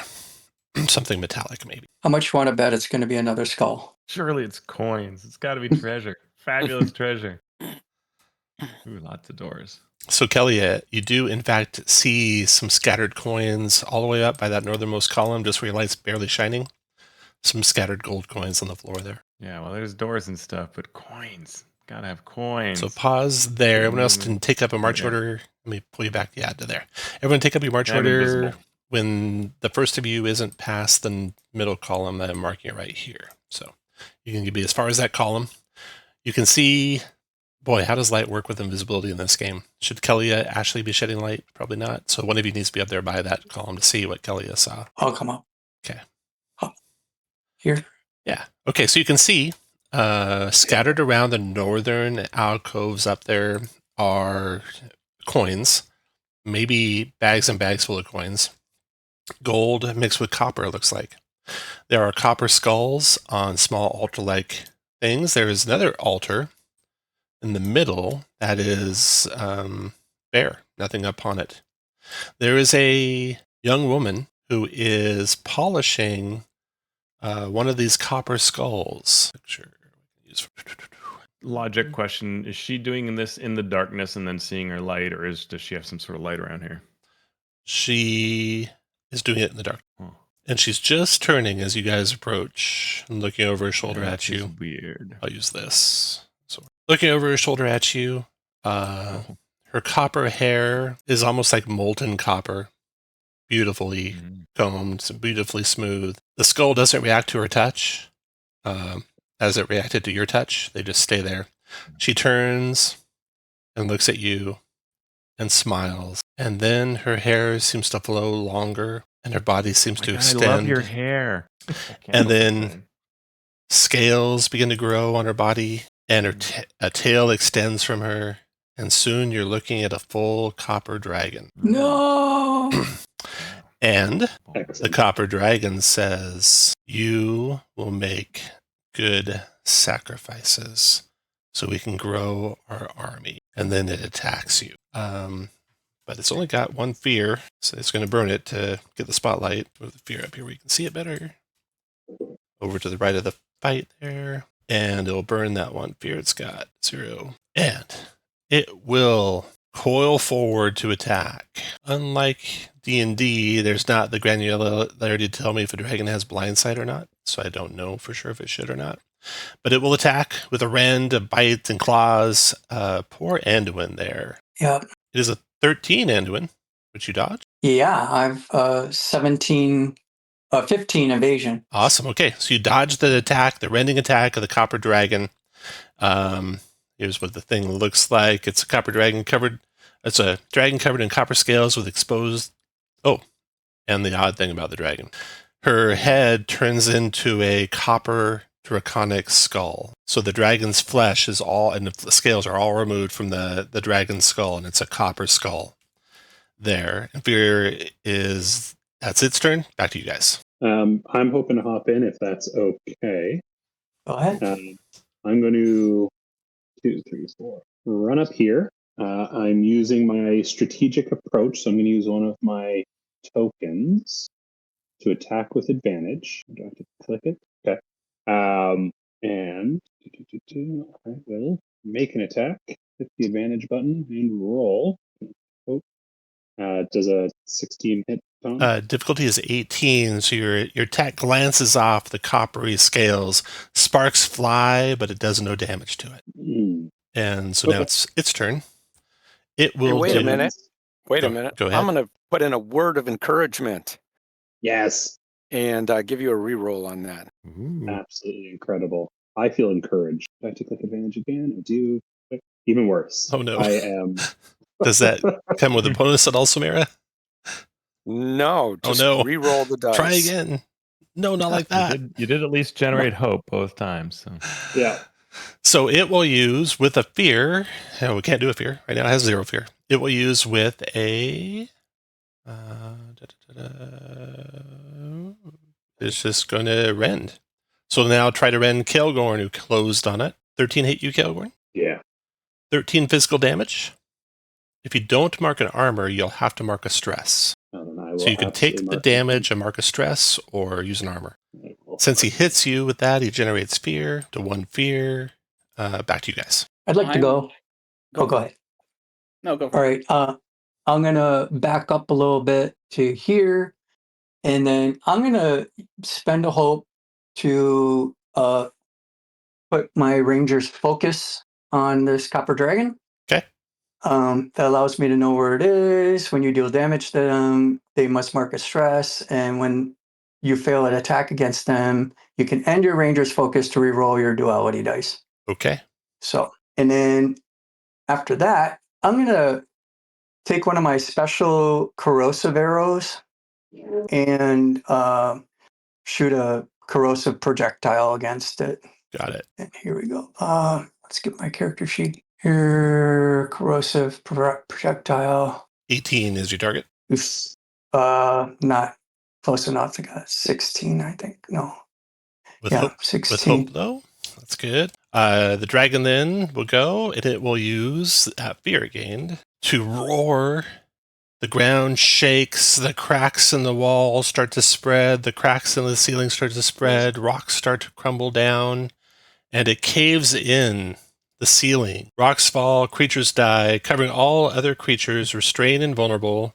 So you'll all become restrained and vulnerable unless you make a 18 instinct, or I think it's instinct, reaction roll to negate that. 18 instinct reaction roll. Instinct reaction roll. Reaction rolls, even if you roll with hope, do not give you hope, unlike trait rolls or attacks. This is to. This is to avoid being the restrained and vulnerable. Yeah, I don't think I have any. None of my experiences help with that. Yeah. So it looks like Kaelgorn made it. Looks like Solmera made it. Looks like Anduin, did you fail it? Well, I have quick reactions. Mark a stress to gain advantage on a reaction roll. So can I roll again? Well, no. The way advantage works is you'd roll a d6 with the roll, and Okay. Okay. So I'll let you do I it think- this time, but you have to identify all added things to rolls before you make the roll, either an attack roll or a damage roll. See where you at. Okay. I would have What done did you it roll? because You rolled a 13. So you can, Yeah. if you want to risk it, roll a d6, spend that stress, and if you roll 5 or 6, you'll make it. So you didn't make shoot. it. So you still spent the stress, still failed. And then Andrew looks like Silver failed. And if you guys get the chance, change your names and roll 20 to your Yeah, I character just did. name and your name that you like go by. And then looks like Kelia failed. So 3 fails. Yep. So 3 fear, and 3 fails, and then anyone who failed, put a red dot on you, like I just put on Kelia, and put a use this fist for restrained, like I just put on Kelia. 1 check will get you free of both of those. 18 strength will get you free of being restrained and free of being vulnerable. All right. Okay, Right. now it's going to spend a Very fear to highlight itself again, and it's going to this time breathe its copper breath in a you guys are all restrained. Should save that instead. It'll try to rend into Kaelgorn. 10 to hit you, Kaelgorn, for 22 physical damage. If you don't It's mark not armor, you must mark a easy. stress. I have 11 evasion. Oh, 11. Okay, missed. And then it will spend another fear to highlight itself a 3rd time in the same round. It's Relentless 3, so it can do that. And for its 3rd one in the same round, it will do another rend on Kaelgorn, this time hitting for 17. You'll have to mark an armor, or you mark a stress, and it'll gain a fear from momentum. And that was all the times I could activate it, but I'll spend a fear to highlight one of the skulls rises up. Took the damage and the stress. Okay, the skulls flare to light. I spent a fear to activate one of them. The one I activated will come flying forward 6 to there, and then it will do a energy blast on Solmera. 16 Solmera for 16 magic. And that is it. Back to you guys. Okay, I'd like to go. Go ahead. I'm going to use one of my items. I have a consumable called Blood of the Yorgi, Nice. which I'm gonna swig, and it allows me to disappear from where I am and immediately reappear at a point I can see within very far range. Perfect. You can take off the restraint and the vulnerable. Yeah, and Blood of I'm the gonna go Yorkie. here. That's evil. That's right. That's right. Let's not worry about whose Yorkie was. Remind me, very close range. 3 is, squares. Hang on. 1, 2. So I'm just trying to. Who is restrained? Is it just Just the 2 north and south, yeah. Covered in rubble. And then there is more. I'm going to use my blink out power, for which I spell. So I begin casting a spell. It requires a spellcast roll of 12. I'm going to use a stress to add twice my experience, which will be Isn't Magic Wondrous. So this will be I need a 12 at plus 10. So I'm going to spend a hope to help you. That gives me advantage? I think so. Get the d6 in the roll. Yep. Okay. Sweet. Okay. Well, so that's a success with hope. Nice. And what Blink Out does is, on a success, I can spend a hope to teleport to another point I can see within far range. If there are any willing creatures within very close range, I can spend an additional hope for each creature. So I will take the 2 restrained people with me and Nice. make them Nice. not restrained. Solid. Love it. And I will, as soon as I figure out where to go, I will probably go up here, and you guys can. I can't move your characters, so you can place yourselves anywhere around me. Where did you go? I'm up here, I somehow put myself north. I'm north. I think 'cause Oh, I couldn't don't see want- it now under there. We go. Actually, I was kind of happy where I was, so I'm gonna stay where I'm at. I have to take you with me if I want to. Oh, all right If then. you'd like to. I mean, you don't have. You don't have to come, but if you come and if you wish to no longer be restrained and vulnerable, then you need to be next to me. All right, I will do that then. Yeah, cool. I am done. And it's still with you guys. That's really sweet. So we have these 3 skulls that are causing trouble. I don't really want to deal with them. So what I'm going to do is I'm going to bring up a Veil of Night. Let me make my spellcast roll. And that is my presence. I will roll. I don't think I have anything to add. Do I have anything I can add? No. Oh, that's terrible. Oh, no, it's a Crit. It's It's a crit. That's It's a crit. Yeah. okay. Fantastic. Double ones. All right. So yeah, that's great. I'll take that. Saved. And so what'll happen is I keep critting on non-damaging powers, but I don't have stress and I get a hope. So I will create a line across here of darkness, and this curtain of darkness, only I can see through it. I'm considered hidden to adversaries on the other side of the veil, and I have advantage on attacks I make through the darkness. But it's more just to prevent them from messing with us. And then I don't like this dragon at all. Should probably attack it. But before I attack it, so we'll just do the Daggerheart, maximize what you do. I think I'm gonna taunt it just in case. Can't. Well, yeah, why not? No, I won't bother taunting it. I'm not sure. It probably has a bunch of stress, so I will just attack it.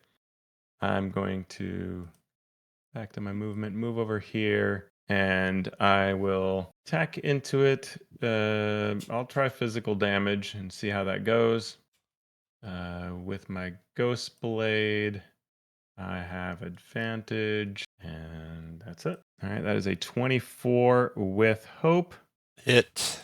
And the damage is going to be 23. And then let's see, am I next to? Yep, it is next to an ally. So I'll throw in my sneak attack, which adds, so total 31 damage to it. All right. Does that hit me to severe? Let's see. Something happens when you hit it. Let me make sure this doesn't do anything to your damage choices. Yep. Creatures hit you in 15 feet. Creature marks a stress. So you mark a stress, Kelia. You are dazzled, meaning you have disadvantage on attacks till the next rest or until you clear a stress. Okay, dazzled. And that won't affect your damage any. So you have to determine all damage before I tell you the threshold, so let me know your total damage. Okay. So I don't know whether I've hit severe yet. So what's your total damage? So far it's 31. You have to tell me your total damage. Okay. Well, I will kick off of it then. Okay. This thing might be bad, so we'll test the emergency dragon threshold system. Okay. So I will mark another stress and add another 2d6 to it for another 5. So that's 36 damage. And I can knock either myself or the target to very close range. So I'll just say, just in case we need some, does anyone care if I push it? Not me. Not All right, particularly. so I will push it just one back. Okay, you kick off of it, push it back one, do 36 points of damage. That's moderate. So 2 points of damage to it.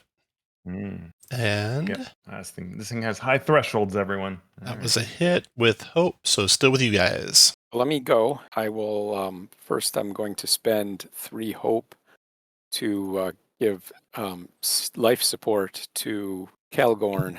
You gain a hit point. And Kelly, Okay. that little orange thing upon you is you're dazzled. So when you hit it, sparks flew off of it, kind of got in your eyes, and you're trying to fight them off. You're fighting the stress that's building. If you can clear a stress, that'll go away. Okay. So Mara, not to like undercut your plan, I'm not opposed to getting up to 8 damage because it activates my Rise to the Challenge ability and changes my hope die to a D20. So I've been trying to accept damage. Oh, okay. Then I will heal Anduin. Okay. Clear 1 damage on Anduin. Come up. Thank you. Still with you Since guys. I moved, I am obligated to make an attack or roll an action that requires a roll. And that is That's a hit. 18 with hope. That's a hit. And so you're going to get Sparking Scales, which means you'll have disadvantage on future attacks till you clear a stress. Well, I planned for that. We'll get to that in a second. But damage roll coming up, 27, plus I get a D8 from that Power Stone. So 31. Total of 31 points of damage is 31 total. moderate. It's 2 more damage to it. All right. And then I can activate my second wind ability. If I succeed on an attack against an adversary, I can clear 3 stress, which I will do, removing that scintillating effect. And I can do it on an ally within close range of me, and I will remove it from my friend Kalia, clear 3 stress, and get rid of that scintillating effect. And since I rolled with hope, somebody else can go. I'd like to hop in if that's okay. And I'm going to burn 3 hope for a tag team attack. Nice. Nice. I'm allowed, I think, 1 per session. So I have it. Might as well use it. 1, 2, 3. Come on.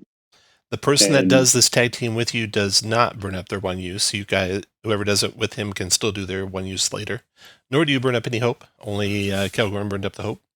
You get to both make an attack. You both roll the attack rolls. You take whichever attack roll you want to use. You add up all the damage to see what threshold you get. Perfect. I don't know who the biggest heavy hitter is. Does it have to be a weapon attack, or can it be a spell? It can be a spell. It's an action, I think.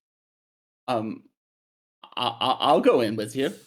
Absolutely. Let's go for a very cinematic and dramatic And is attack. it 1 person or many people? Just 1. 1. I picked 1 other person for a tag team. Perfect. Actually, you know what? On that, it's Kalia is probably a better bet then. I don't know if I have to be adjacent to it when that happens, though. I don't think it says initiate between you and another PC. It doesn't specify. I think you can both move if you need to close. Okay. If you're all right with that, Andrew, I'll No, give go him ahead. that.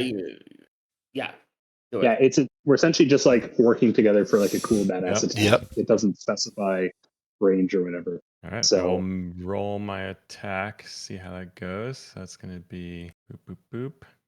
Yeah, so you both roll attacks, then you'll look at both your attacks and decide which one you want to use. So you got a 23 with hope or a 27 with hope. So you can both use a 27. So you both hit. Then you both roll all your damage, and you add it all together. Then apply it to the target's thresholds. Oh yeah, so you got to severe with your tag team, doing 3 damage to the dragon. And that was with hope. So finish your move where you want to move to, because the dragons are going to spend a fear to go next. I'm content with where I'm at. All right. Oh, you both hit fine. 2, so you both also got Sparking Scales. So you both mark a gold thing on your guys for future reference. Yeah. And then the dragon will do a rend on Kaelgorn. 26 Kaelgorn. Oh, that hits. That absolutely hits. 23 physical damage. So it gained a fear, but I haven't marked off the fear yet. So he's still at 2 fear. Yeah, and so that, I'm going to take that damage. I'm not going to change it. That's 2. So I think it's 6. okay, so now he's going to use his Copper Breath, which is an action that spends 2 fear. It's going to get Kaelgorn, Somera, and Anduin. Silver, you're kind of blocked by the pillar, so you're not hit. Breathes out molten hot coppery shards on you all. That's going to be 20 magic damage to every one of you and restrain every one of you as the shards pin you to the ground or to the columns or the walls. It's an 18 agility reaction roll for half damage and not be restrained. Or if you make that agility roll, you can even mark 2 stress and have no damage. Okay. A fun fact, I figured out a crit on an agility roll means you take no damage also, if you happen to crit your agility roll. Or your reaction roll, I mean. No hope on reaction rolls, no fear on reaction rolls. You have to report that at all. Tom, I've somehow lost control of my token. Oh, it's probably because you're under the dragon, so let me move the dragon below you. Just have it back down. Cool. Thank you. I'm going to roll my agility roll at advantage, and I'm going to spend a stress to do that. Okay. How do I get that D6 The to extra appear D6? automatically? Yeah. I don't know exactly. So roll regularly and then manually roll D6 if you need to. Are you using demiplane? Oh, okay. I see. It shows up after you click on the thing. Okay. All right. Here we go. That gets me to like 25. I think. No, 16, 18, 20. Nice. 18 is what you needed, so you are not restrained. Wait, why is it? Oh, yeah. You were not in it, Kelly, so you don't have to worry about it. Oh, well, that's good. It was only in front of the dragon to the east that it was breathing. And you said if I spent 2 more strain, there was an additional. If you spend 2 stress, you'll take no damage. Oh, okay. You sense your meteor roll will take 10, or if you spend 2 stress, 0. Kelgorn, you are restrained and take 20. Somaria, you're restrained and take 20. And the dragon spent 2 fear to breathe like that. Bring it down to 0 fear, so it can't continue acting. So it's back to you guys. I'm gonna go. I'd like to go if no one else. Okay.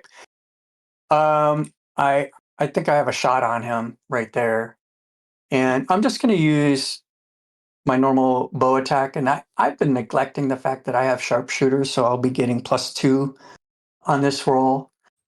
So here we go. I can add it in here. So 19. 19 is a hit. That's what you needed with hope. Perfect. Damage. Perfect. And then if I hit it, I'm going to use Ruthless Predator when I make the damage roll. Okay, here's the damage roll. See what I want to make sure if I have, when you deal damage on they must mark a stress. Okay. Okay, so it has to mark off a stress. Okay, got it. All right, and then 6, 7, 13, 22. 20. And 22 is moderate, so 2 hit points damage. And that's it for me. And you guys still have the action. Okay, I'll go now. 1, 2, 3. I'm trying to be out of the dragon's range. I'm more than 3 away now. Okay. I will unleash chaos because that's cool. That sounds cool. And I'm gonna shoot at the dragon. So make a spellcast roll against the target within far range. I will use a stress to add experience. To add double experience. So we'll do that. It's with fear, but it is 30 to hit. 30 is a hit.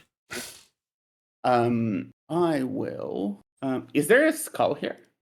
You have a skull just north of you, 2 squares. Okay. I'm gonna roll my damage, and I'm going to use a another stress to double one of the damage dice. Oh, and real quick, since you rolled with fear, it's got this thing called no hope. PC rolls with fear, you also lose a hope. Silver. Great. Yeah. That's fabulous.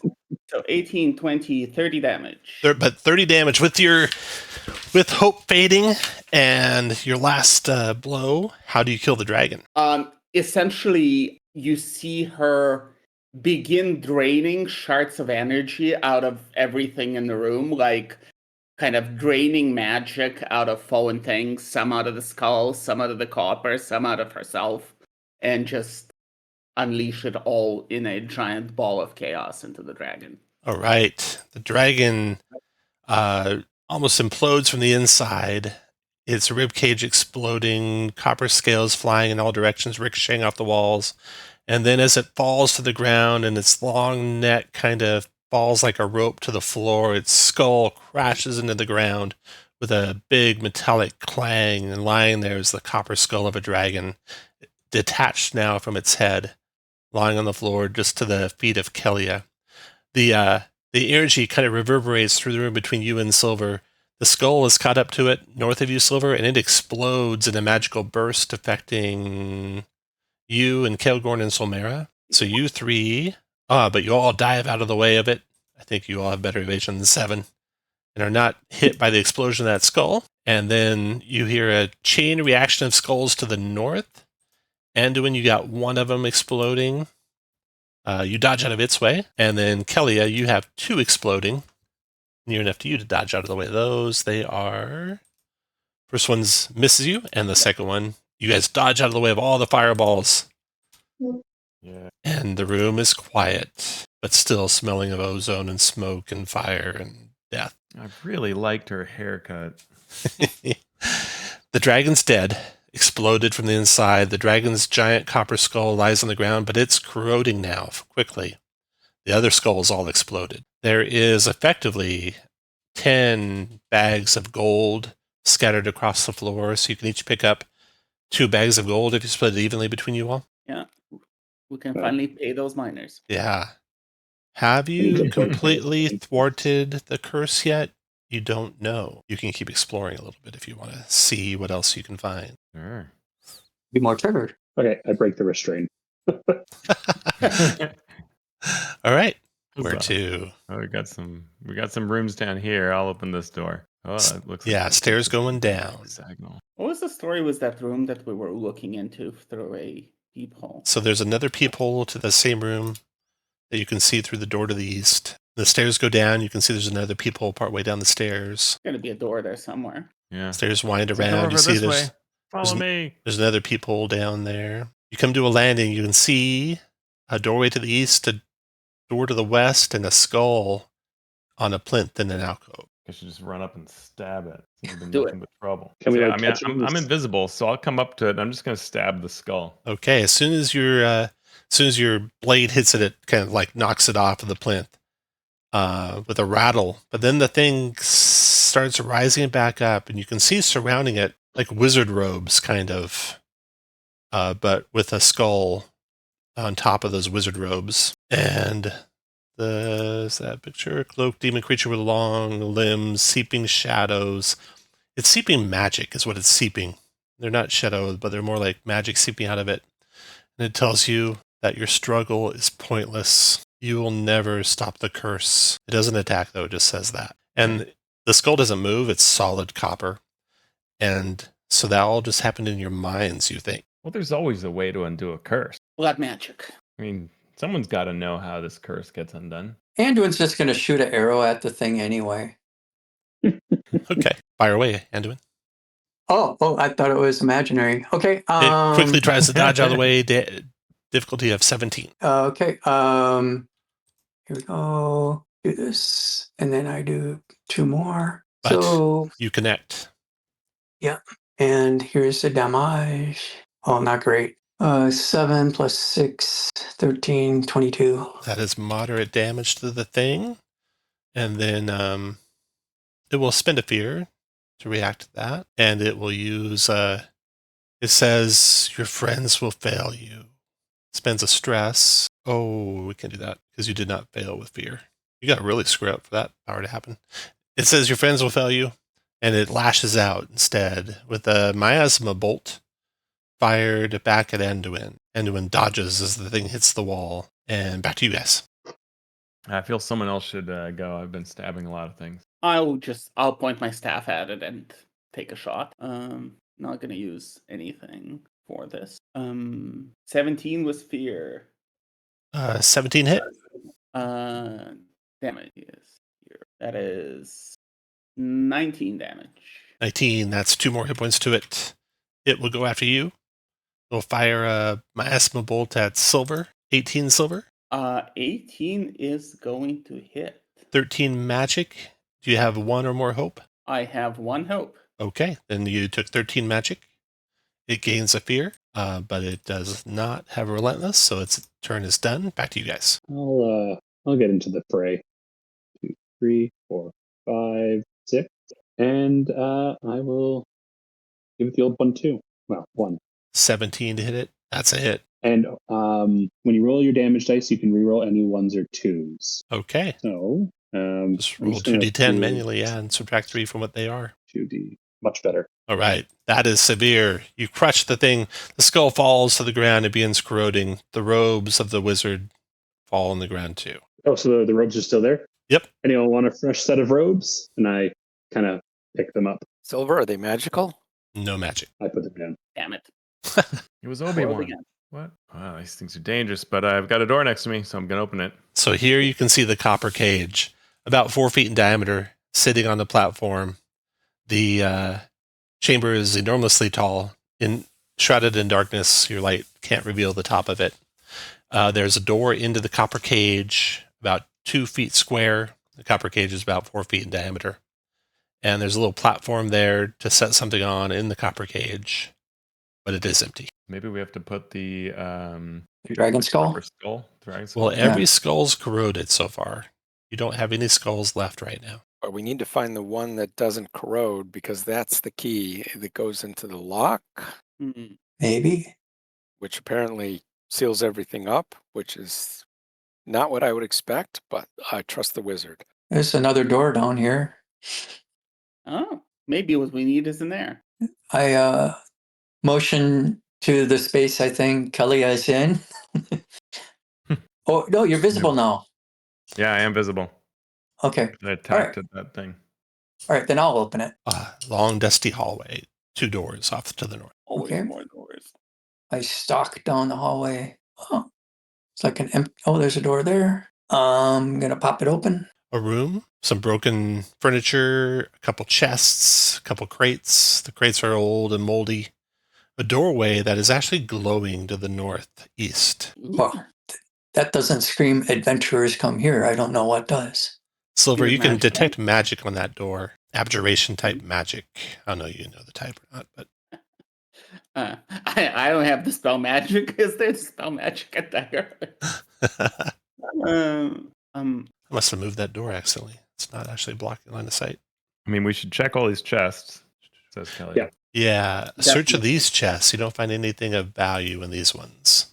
Everything's long, rotted away. While we don't have anything going on, I probably don't need to tell you this, but I'm gonna spend my final stress to switch one of my domain cards. But anyway, carry on. Okay. Tom, is this? Oh, I see it now. I'm going to listen at this door.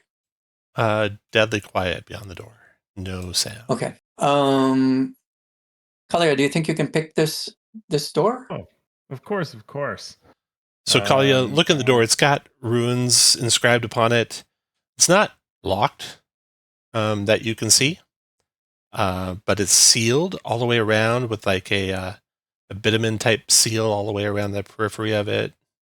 Definitely some sort of magic on this door. You could just try and open it because you see no lock. You can't Okay. open it as a player, but just tell me if you do. But yeah, but it's enchanted, huh? It's definitely enchanted. Definitely enchanted. Well, what does everybody think? Anyone know any way around it? Otherwise, I'll just have to see what happens. I take a step back. I take a step back. Yeah, that's smart. Probably all move back. Yeah, I mean, if it's not Do a it. trap and I can't disarm it, then I will trigger it. I will open the door. Okay. Opening the door does Once not everybody's in state. do anything to you. There's like a burst of light, and you can feel potent energy coming from it, Solmera, given your heritage, your ancestry, but it is not actually doing enough to damage you in any way. You would say it was some sort of like seal or protection from the passage of demons through the door. And now That's good. there's no protection from passage from demons through the Excellent. We've done good today. door. So that's where they kept him. No, the seal was to stop the demons from going into wherever we're about to go. Yeah. So the door is open there Yeah. for you. Let's go. Yeah, I'll take a look around this corner just to see before we go with messing with the door. Heading to the east. So in this chamber, you can see pillars all the way around. And these pillars are decorated. You wouldn't even say decorated as much as carved into grotesque forms and shapes of demonic beings and creatures. 5 of them are different than the others. And they look like the demons are all chained up and restrained and unable to move. It's the 5 that are, well, 3 that you can see right now. The 3 on the western edge of the room are that way. The 2 on the southeast are not that way. Like the demons are free to come and go if they wanted, but they're a stone pillar. All right. I'm going to go and open this door here. A room that's been just demolished. Whatever was in that bookshelf there has been taken.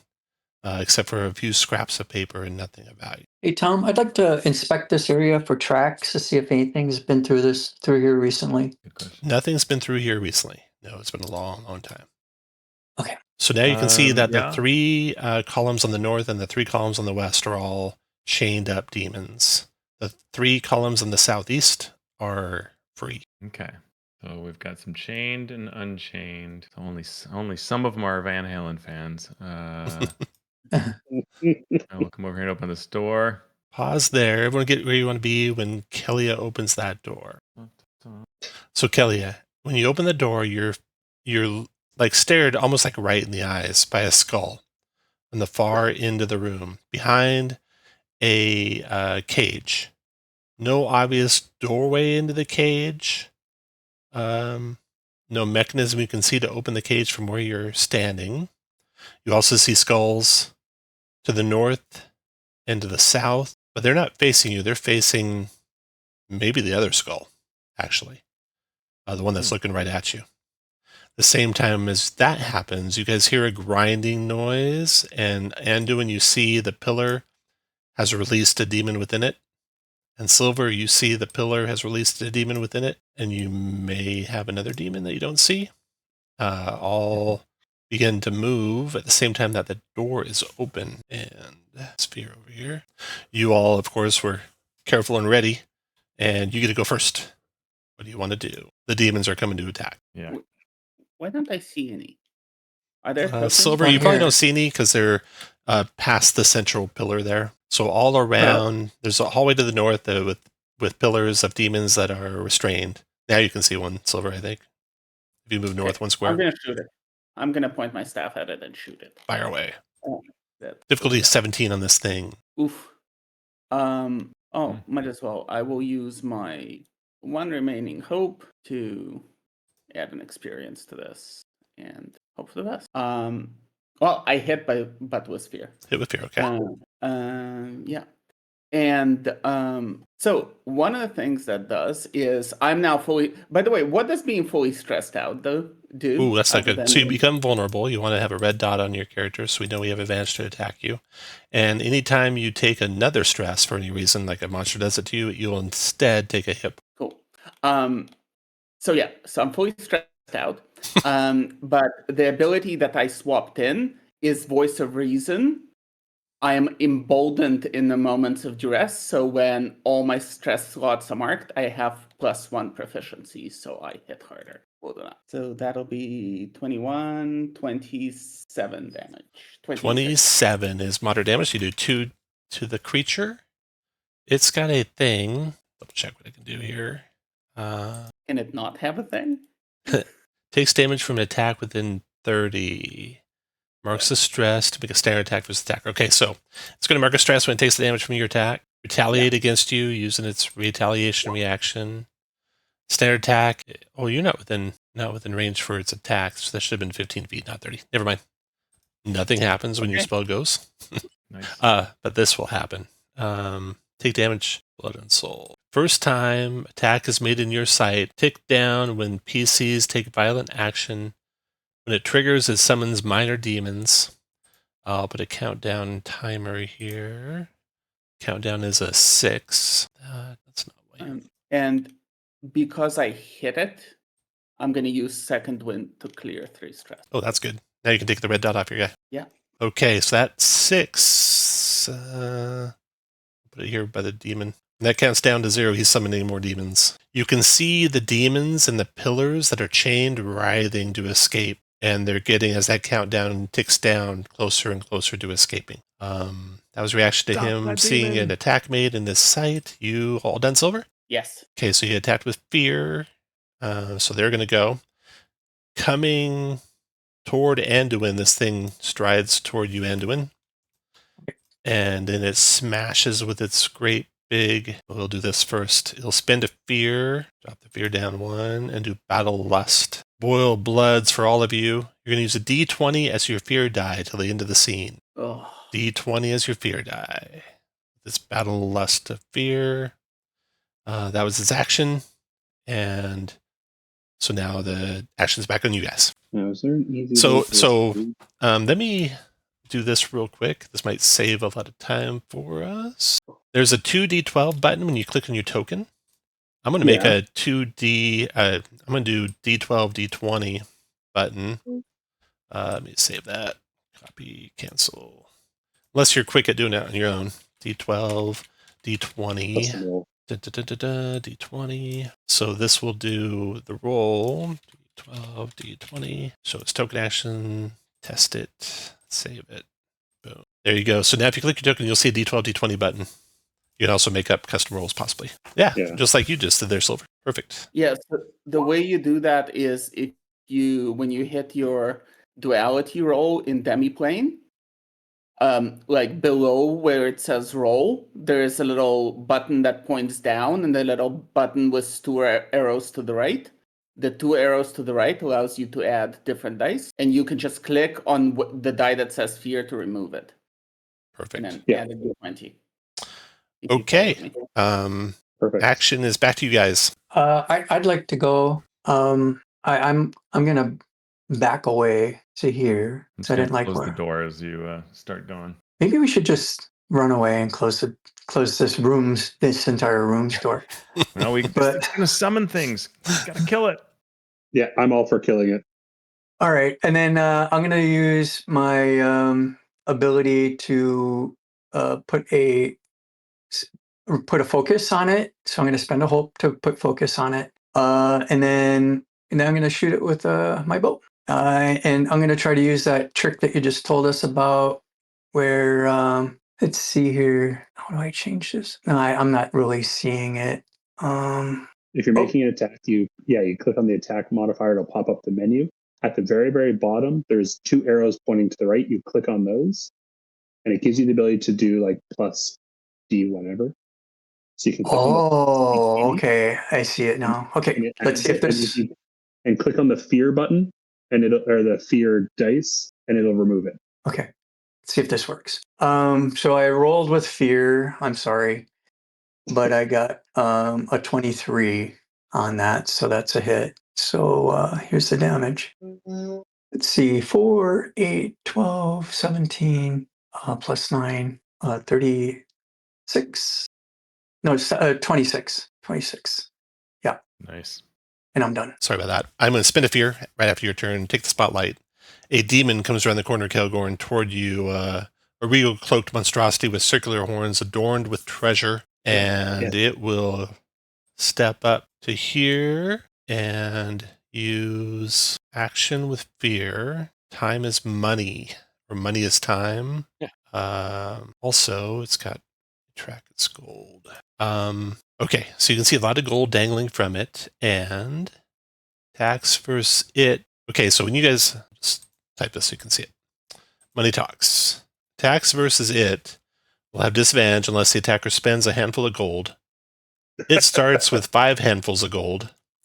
When target marks hit points from your standard attack, they can spend a handful of gold to not mark a hit point, 1 handful of gold per hit point, and that gets added to his total. So he comes here, he does money talks, he's going to do money is time, spend fear, or 3 handfuls. He's going to spend 3 handfuls, so he's down to 2. To spotlight 1d4 plus 1 allies, or plus 1. 3, so it's putting the first spotlight, the big bad guy is going to come forward, attack Solmera with his fists. Does an 11 hit you, Solmera? Does. It's 14 direct damage. You can't reduce it with armor. Okay. Then he's spotlighting this other guy that's going to come over here. This guy is going to do 60 feet with... Yeah, he's going to come right on around over to here and do your struggle is pointless. This will also burn a fear. Spend fear to weigh down spirits of all PCs. Replace hope die with a D8. To roll success with hope or next rest. Oh, the combo of those two is... Those two are evil together. So you got a D8 and a D20 for your 2 dice now. Till you roll with hope. Once you roll with hope, you get back your D12. That was its action with fear, so it spotlighted those 2 guys, and it's all done, and they're all done, and back to you. If no one else is going to jump in, I'm going to take you back, if that's okay. and attack the Demon of Despair, because I do not like that. This is the Despair one, right, Tim? Yep, that's the despair one. Correct. Okay. So I don't like that D8 ability. I'm going to take a strategic approach and burn one of my tokens to attack with advantage. Click, and then I will roll my attack. Get rid of those 2 dice. You know, if you get rid of both of them, it gets rid of the actual thing. So D8 and a D20. Oh, but I lost my ability to roll with advantage by doing that. Oh well. The advantage is D6, right? Yep. Yeah, we'll roll it if you need it. I'll just add that Probably myself. won't need it. Difficulty on this guy is a 17. Yeah, no problem with fear. Okay. I don't think I can tweak my damage at all. That's going to count this down by 1. Okay, that's all I got. So total damage is 28. 28's 28. moderate, so that's 2 hit points damage to that demon.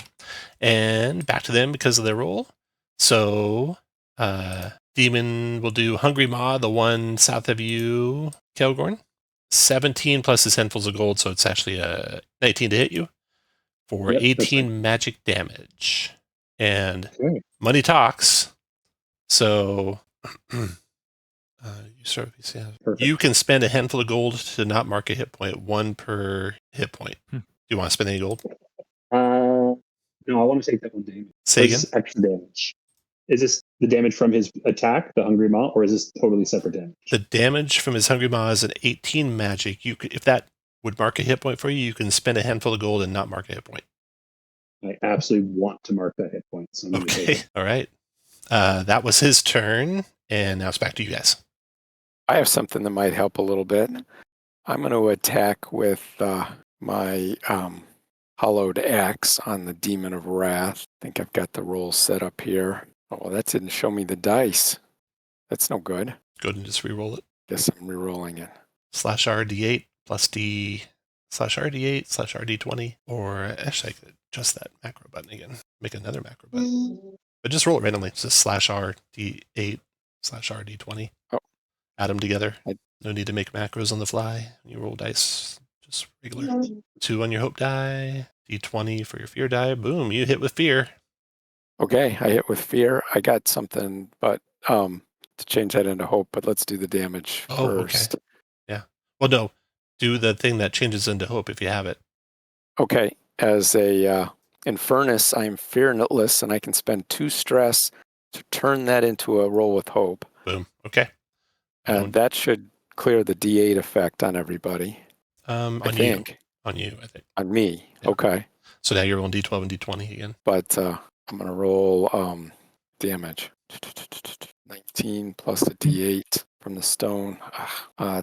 23 damage. 23, that's moderate. That does 2 to him. And also counts down the ticker 1. Okay, I hit with hope. Does somebody else can go? Yeah, and you attacked the big guy over there? Mm-hmm. Yep. That sounds great. I will move up, and I'm going to try to do that as well. So I will... Yeah, I'm not going to stress him. All right, we'll just do a Ghost Blade attack. What kind of magic? Did you do magic or physical? Magic. I will do the same. And let's see. I have a lot of hope, but I don't have anything great. So I'll just roll to attack. Oh, wait. I got to do all those weird dice things. Yeah. D8 and D20. Yep. So let's do that again. Ignore that. That's going to be... All right. So I do my attack, and I take off the fear die. I add a D20, and then the other one's a D8. Is that right? Correct. Yeah. Okay. So D8 and D20. There we go. Let's see what that does. Hit with fear. So I hit with fear. I will, and that is not something I can even up. All right. I was hoping I'd get luckier on that, but I did not. Okay. Then damage. Let's just try to pour on the damage. Solve the problem of damage. Right. So step 1 is going to be 30 damage, and then the sneak attack is going to be another 14. So 44. I feel pretty strongly that that's a good deal. 44 finishes him. Down he goes. Yes. Outstanding. Countdown gone. The writhing demons trying to get free stop their struggle. Huzzah. I'll take a fear to Um, take the yeah. spotlight. The time is money demon will Hungry Ma Kelgorn. 21 Kelgorn. 16 hits. magic. Yeah. Money talks if you don't want to take a hit point. Ooh. Can I apply armor to magic damage? Yes. Then I will absolutely be doing that. I'll take the damage, but then I'll use my armor to negate it. So Okay. Are you at currently 8 out of 10 hit points, Mark? I am. Okay. He's been waiting for that one. Yeah. I've been counting down. That's done. Then we'll do another fear to spotlight the other demon left. It will miasma bolt you, Kelgorn. Ooh, but only a 7 to hit you. And that will not hit. There, back to you guys. With the big guy gone, does that return our fear dice back to the... Yes. You're back to D12s on the fear die. Still D8s on the hope die, but D12 on fear. Okay. So make it hard to hit now. So unless someone's going to jump in, I'm going to rise to the challenge and make an attack using a D20 for my hope die. Oh, nice. I've been waiting for this. D20, D12, go for it. So get rid of that and that. And I'm attacking the same guy, the one I've already hit. The one to the east, okay. Yeah, that hit by a 30. mile with hope. Yep. Delightful. And then roll damage. There you go, 34. 34. That is still just moderate. 2 damage to him. Yeah. All right. Who else is going? Keep going with all that hope. All right. I mean, I'm not going to say no. I just Press don't your want to. advantage. I just don't want to steal the spotlight, if you know what I mean. You've been waiting for it. I've been your moment. desperately waiting to. Oh, no. Oh, no. How did that happen? Too distracted by your friends. And then it's no longer your moment. It's so fleeting. 15 with fear. Your friends will fail you, the demon tells you with a reaction. You have to mark a stress, or he marks a stress, and all other PCs, so everyone to the north there is going to lose a hope. So watching Kelgorn fumble, you all lose a hope. That was the demon's reaction to his attack, and then it was with fear, which I did not catch, so fear. And then they go. Money talks demon's going to go. No, other demon's going to go. And he's going to do miasma bolt on Kelgorn. 18 Kelgorn for 9 magic. Are you at 0 hope right now? Oh, no. I 9 have magic. 4 hope. 9 magic. They gain a fear. 9 magic.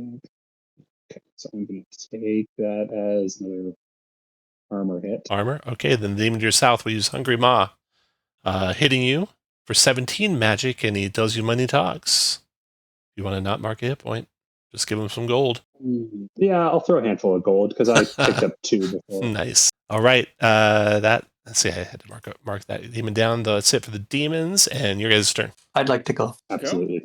All right. I'm going to shoot. I'm going to first use my ability to focus on this guy here. And then I will shoot my bow at it. And I have to change my dice. So here we go. And see here. The hope is now a D8 and the fear is a D12, but it looks like it's a D12 already. So that's 8, 13. That's a crit. Oh, holy cow, yeah. Yes. I wasn't even thinking about crits. Okay, yeah. So what's that do? You get a hope, you clear stress, and Your damage is double damage. Yeah, you roll your damage once, and then you add all the dice maximized to that. So roll your damage like normal. Then you're going to take all those dice, maximize them, and add it to it. Okay, 16, 19, plus 9, 28, plus maximum 5 times 6 is 30. So what did I say? 28 plus 30, 58. 58 is severe damage and destroys that demon. It begins to melt away. Wow. Nice shot. And you guys still have the action. And I think that fixes your hope die. Yeah. If you clear a stress, your hope dies back to normal. Or no, you just have to hit with hope. That's what it was. Forgot. what it was. Your struggle is pointless. Sorry, Tom. Place Just hope die with the 8 to, till you success with hope. just to confirm, is this guy dead or did he back He's dead. up? I was just bringing him back to see what it Oh, did. okay. All right. Still with you guys. Still got I'll take demon. a shot at this last demon. DC 17. Yeah. Okay, I will use a stress to add double my experience. So we'll do that. And my hope is a D8. And you're at disadvantage unless you spend a handful of gold. Oh, also? Yep. Money talks to attack him. Attacks versus him or disadvantage unless the attacker spends a handful of gold. But handfuls of gold are bad to give it. I will spend a handful of gold. Okay, 'cause fire away. I No want disadvantage. I want to hurt it. 1 second, I just need to swap out my hope die. So it's with fear, but I do hit. Okay. And I will roll down. The demon greedily starts clawing at your friend and trying to take his soul with them before you finish it. 1 second. That's gonna be that'll be fine. 23 damage. 23 damage, that's enough to do 2 hit points to it. And it will then attack your friend with Hungry Maw. Ooh. Oh, no. Critting your friend, so it's going to be 16 plus 18, 34 points of magical damage. Money talks if you need to. That is major damage. But I can mark a stress to reduce the severity by 1. Nice. So I will do that. And I will throw my last handful of gold. Yes. If it doesn't get your soul, at least it'll be rich when it returns to the hells. All right. Back to you guys. 2 bags of gold, right? We got 2 bags each. Yeah. You got 2 bags each. That's 10 handfuls each. 20 handfuls each. So you guys are pretty loaded on gold right now. Back to you guys. I'm gonna come up and try and finish this thing. Okay. You'll have disadvantage on the attack unless you give it some gold. Money talk. Sure, no All problem. right. Greedily lashes out and takes your bag of gold. Give me the gold. I'll attack it. Really clever monster. Why is it not showing my dice anymore? Don't know. That's useless. Oh, here it is. You That's can a tell us roll what of it was. fear. It was a roll of fear. Okay, hit with fear. Got it. Damage. Here it comes. Oh, nice damage. That's severe damage. 3 points of damage to it. It's going to spin to fear, trying to lash out and grab something to take with it to the hells. Hungry Maw on Kelgorn. Does a 9 hit you, Kelgorn? Or no, he gets to add his handfuls. That's a 14. Oh, that does hit me. Okay, 21 magic damage. That is... Money talks if you want to get rid of that damage. Kind of tired of giving it money. I'll just take the armor slot. Armor slot and 1 damage? Or is that only minor for you? You know what? I'm going to use a stress. That was a major. Okay. 21's the threshold. I'm going to use a stress to bump it down to a minor, and then use an armor to not take damage. Okay, back on you guys. Yeah, Kelly will You slip know what? forward and attack this Yeah. thing. Perfect. Go around here to the back. Stab it in the back like the rogue that I am. And attack with my ghost blade. My dice are Disadvantage. normal. No, I have unless to you want to roll give it with- some gold. It's a disadvantage. Unless you give it a handful. I still have that effect where I have a D8 hope die. Is that right? Yeah, till you roll with hope. All right. Okay. So currently not rolling with hope, but that's when this demon cultist runs in the room and goes, "Oh my God, is it really you? It's you! Oh wow, I'm such a huge fan, Kelia." And this really bolsters my spirits, which adds +3 to my hope die, making it a roll with hope. But that's only that might be still a failure. That's only what did they say 7 total? No, let's see. It's 11 and 3 is 14 plus 3 is 17. And you have disadvantage. Did you count that? That's why that's a 6 there. Oh yeah. Ah. So it's actually a 7 plus 3 is 10. I only hit a 10 Only hit 10, so that's a fail with hope. with hope. Okay. It's It's gonna clear that effect at least. So. It tries to lash out on Kelgorn, finish him off, take his soul and his money. Money talks, Hungry Maw. He's got right now 6 handfuls, so 12 to hit you. God damn it. Yes. 13 magic damage. That is a minor. To take the damage. I'm going to just... Money talks, if you want to get rid of that. No. I'm okay. Okay. I'll take the damage.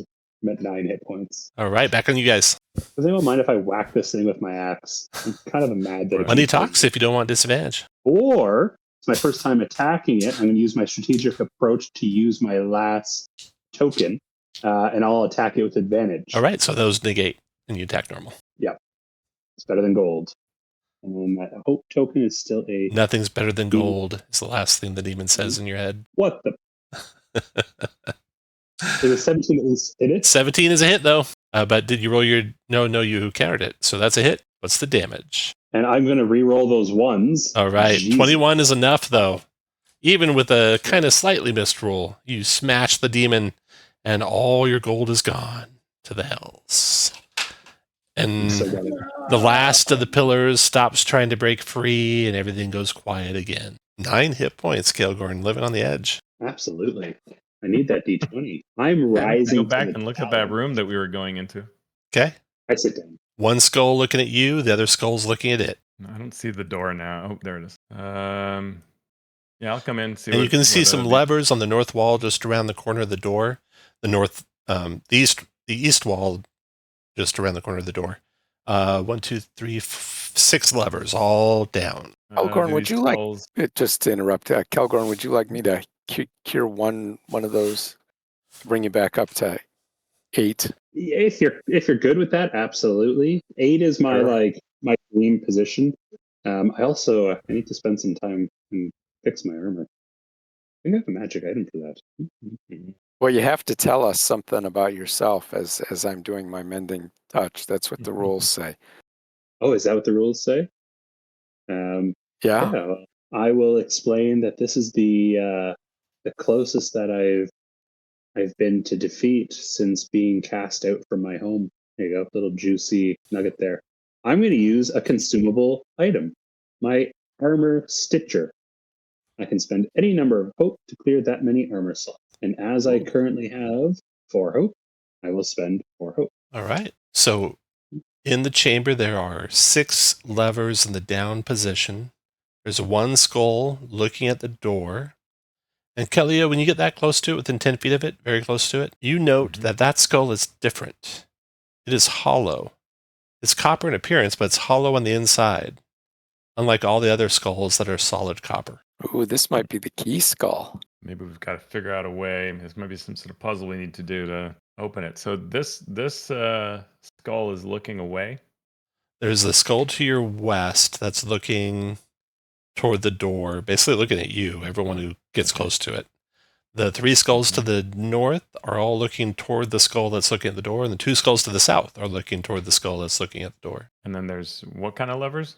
There's 6 levers on the wall by Anduin, right over there. 6 levers all down. And can I tell which ones are connected to which thing in some way? No. Okay. Is there a way to open the gates other than a lever? Maybe with some thievery, you could find a way. Yeah, I mean, I'll go see if I can just force open the door with a different skull. Okay. Yeah, you guys will be able to come up with I a... believe finesse, which I can do with advantage thanks to my ability here. The DC is the difficulty is a 15. All right. I have nimble fingers. I'll spend a hope and add 2 to that, I believe. Yeah. 16. That was close. I needed A lot of yeah, ones you there. made it. All right. It is open. You have the skull there. Copper plated, but not solid copper with a hollow interior. You can see ruins on the hollow interior. Silver, all the skulls are magical. Well, the ones that animated against us were magical as well. Maybe magical in a different way, this particular one. All right. What do we do now, everybody?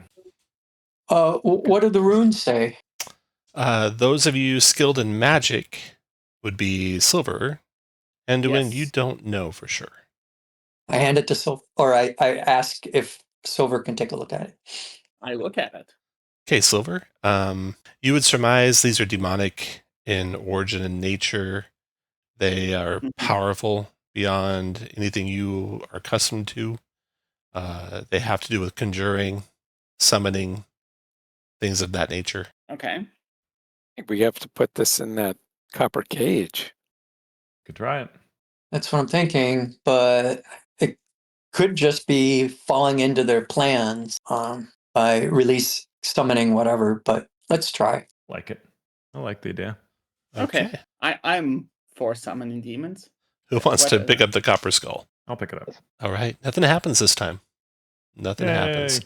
Much lighter Very than, the others. And you make your way back to the copper cage. You place it inside. I'll move you back there quickly for y'all. So back to the copper cage room. Who would like to put the copper skull into the copper cage? I'll do it. All right. You take it from Kelia, place it in the copper cage. Nothing happens. And the door is still open. There's really no locking mechanism on the door. It's odd. But the skull's inside and the door is open. Should we close the door? Do it. Blood sacrifice. I'll close the door first. When you Then close the we'll door, decide. Silver, the door melds with the rest of the copper of the cage. And now there's no apparent door. And then the cage begins to melt down into the floor, taking the skull with it. The whole place shudders and shakes. And then it's gone. And the ground is silent and steady. And the curse is removed. And that's the end of the adventure. Good Magic. job. Ah, Nice, guys. Hey, Thanks for you. playing. Awesome. We That was didn't fun. die. Yeah. I'm impressed with Demiplane. Yeah, it's nice integration, right? Yeah, the it's really, really well designed. I wish it would add the dice, but otherwise it's fine. What do you In mean what add the way? dice? Well, it shows the dice, but it doesn't add them all together. It It does. does. Top right corner. It's not It sized might right. be a You move might have your to drag bar the to window side, over. Yeah. Yeah. Oh, okay, yeah. It's there if you drag the window over. Yeah, the rest of you Oh, can even switch the dice. That's kind of cool. I didn't realize you could do that. Yeah, that is pretty Yeah. neat. Because that's going to Well, happen and- a lot in this game, I think. A lot of Mm. things change your dice. I noticed with my attack, you know how before we were talking about like clicking the hope dice to remove it and then adding things. Because I'm using that ability, the rise to the challenge ability, it provides. So you see advantage, plus disadvantage, minus disadvantage, and then I can just click. It says D20 hope, and it replaces the 12 with the 20, and actually keeps it color coded when I roll it. Nice. Before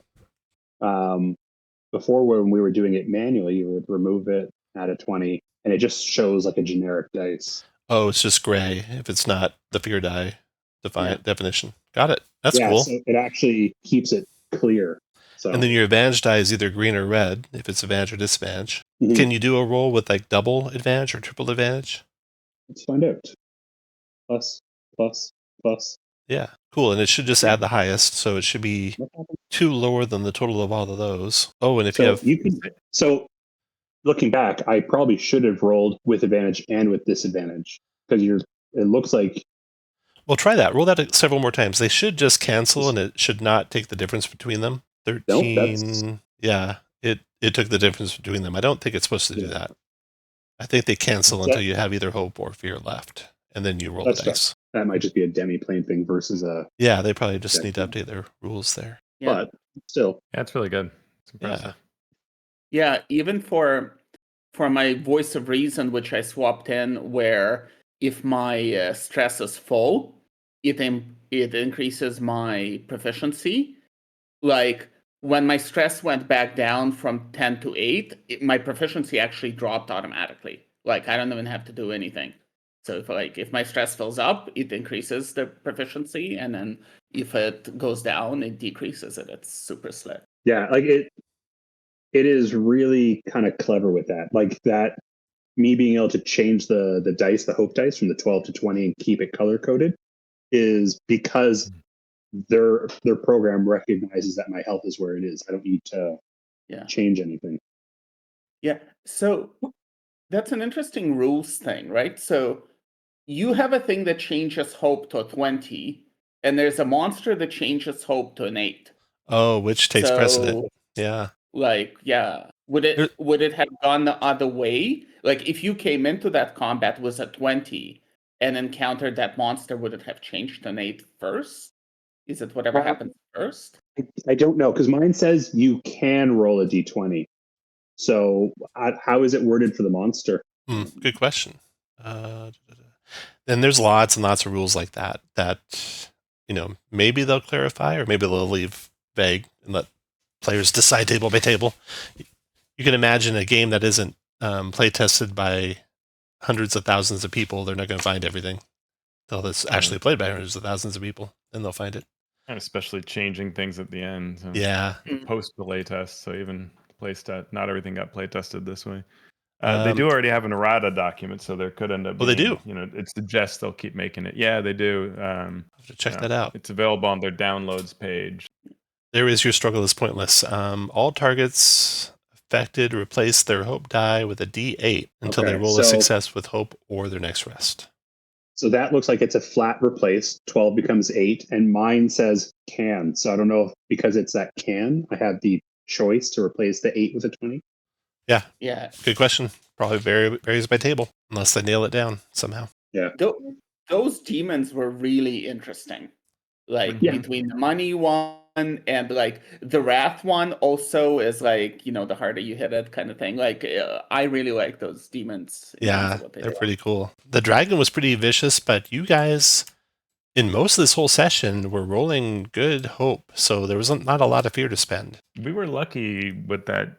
I mean, that's a big thing about this system is if you roll with hope a lot and aren't generating fear, it can really change an encounter. Yeah, it definitely can. And you the other thing that is fight with like one fear, right, or none, or something. Yeah, a lot of those. Yeah, really low. The other thing of this game is, boy, death sneaks up on you fast. When you're walking around I'm floating at 9 hit points. Yeah, you're floating at 9 hit points.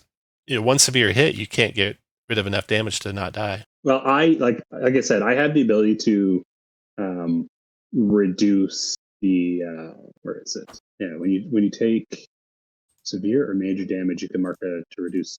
Oh, you know what? It's only when I take severe. I thought it was. Oh no, were we doing it wrong? Just once. Just once, and that's good. And I would have burnt an armor slot instead of taking the damage. So it's not a big deal, but I clearly misread it at one point. So Guardians are super powerful. There's some combinations you can make things really powerful already coming to the front. There'll be plenty more people figure out. We'll see if they errata any of that. Yeah, one thing I wasn't doing is when I marked creatures with my last feature that when I hit them, they were supposed to take a stress. I wasn't telling you that. But I don't know how much, does it really matter to monsters if they take stress or not? It can if it stacks up, and plus you have a rogue that deals stress or can deal stress. Okay. And as soon as they hit their last stress, then you have advantage on all attacks versus them. And any more stress does hit point damage to them. So it's a good thing. Definitely a good thing to share it. It's touchy. It's interesting because I thought about it. Like I could have taken a weapon that dealt stress to every time I hit, and I have a power that can deal a good amount of stress. But it's been hard to get it to really matter. I'm not convinced on the way the stress is, but it's tough because you don't want to game it. You don't want it to be too easy to break the system. Like I remember Star Wars, the Saga version. If you could game the condition track and just destroy things, so it's maybe better this way. But it's a little hard to get it there. You don't know, the dragon. Does that have? Should I even bother doing stress? You just don't know.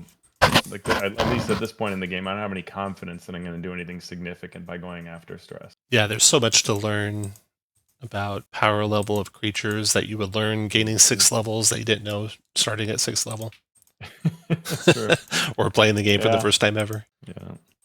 So, and I have an ability that just doesn't seem to make any sense. It's called Ruthless Predator. When you make a damage roll, you can mark a stress. You can mark a stress for yourself to gain +1 to your proficiency. Well, you've already hit. Oh no, to your proficiency, that increases your damage. Yeah. So does that mean you declare before you roll the damage that I'm going to take a stress so that you can increase the amount of damage you're doing? Yeah. Okay. Got it. There's a good picture somewhere in the rules. I'm trying to find it. It has that avarice demon kind of hovering over the players. Nice. It's a pretty cool looking demon. I think the game will really change a lot if they offer more domain cards for each class, which I imagine that's got to be. I mean, that'd be a really popular book if they did that. Yeah. And the question's always like, for designers, you got to be really careful about that. Like 4th edition, when it added Adventurer's Vault, I mean, it just transformed the game. It was a different game pre and post Adventurer's Vault because of all the magic items suddenly allowing everybody to just build their character the way they wanted to. And then when Dragon Magazine started having, extra powers every week, I mean, just everything changed. And so I hope they're careful about it because on the one hand, I would like more options, but you have to be careful that you don't give players the keys to dismantle the game. Yeah, every And game's they like have to that, play right? test them together. Over the years, 5th edition, you got Twilight Clerics, you got Rangers with their super heal. But it's one thing to say, like, if you build, your cleric to choose this one subclass, it's another to say, any rogue can choose this power and that power and that power from these 3 different sources. And now you're just devastating, right? Like, Yeah. Well, and the fact that the domains are like restrictive because each class can choose from 2 domains. I like that picture that they put out there. But if you ever would say, well, we need to add more domains, that breaks that whole dynamic. You can't. And they're already breaking it. They've already got a vault. They've got a vault area where they're playtesting stuff. They've already got another domain defined. They've already got a character that takes things from 2 domains that are not adjacent. So they're already breaking it. Mm-hmm. Yeah, because the new playtest ones both introduce a new type and then share another. So yeah, I wasn't impressed by the warlock. I just started to make a character. I just found the spells were very underwhelming. And maybe just because I was comparing it to the rogue, but it felt like very low damage and a lot of like take a stress to deal this really bad damage. Right. Why? I think Andrew can attest to that. Well, welcome to my world. But yeah, it's like it's interesting because like we talked about how they have these damage caps. So really, there's no worry about people doing a ton of damage.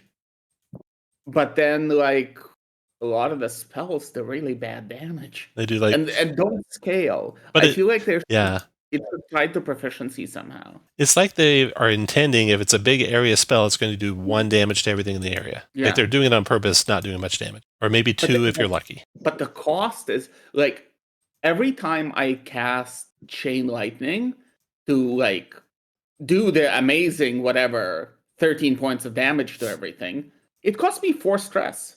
Ouch. Just to cast. That's painful. Rough. And yeah. And I felt bad when you were piling on all the stress and doing all the extra damage and stuff.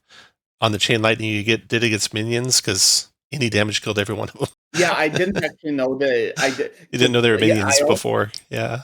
Yeah, because I also figured that out. Actually, if I did single target damage, I would have just killed all 3 also. If they're in range, yeah.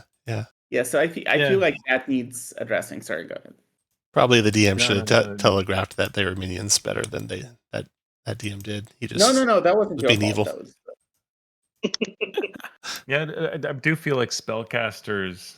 There's it's fun to have utility and whatever, but it's got to compete with damage. And there are a number of these warlock powers. I'll just paste a couple in the chat of the lower level ones. But it's interesting to me that they seem so, I don't know, underpowered.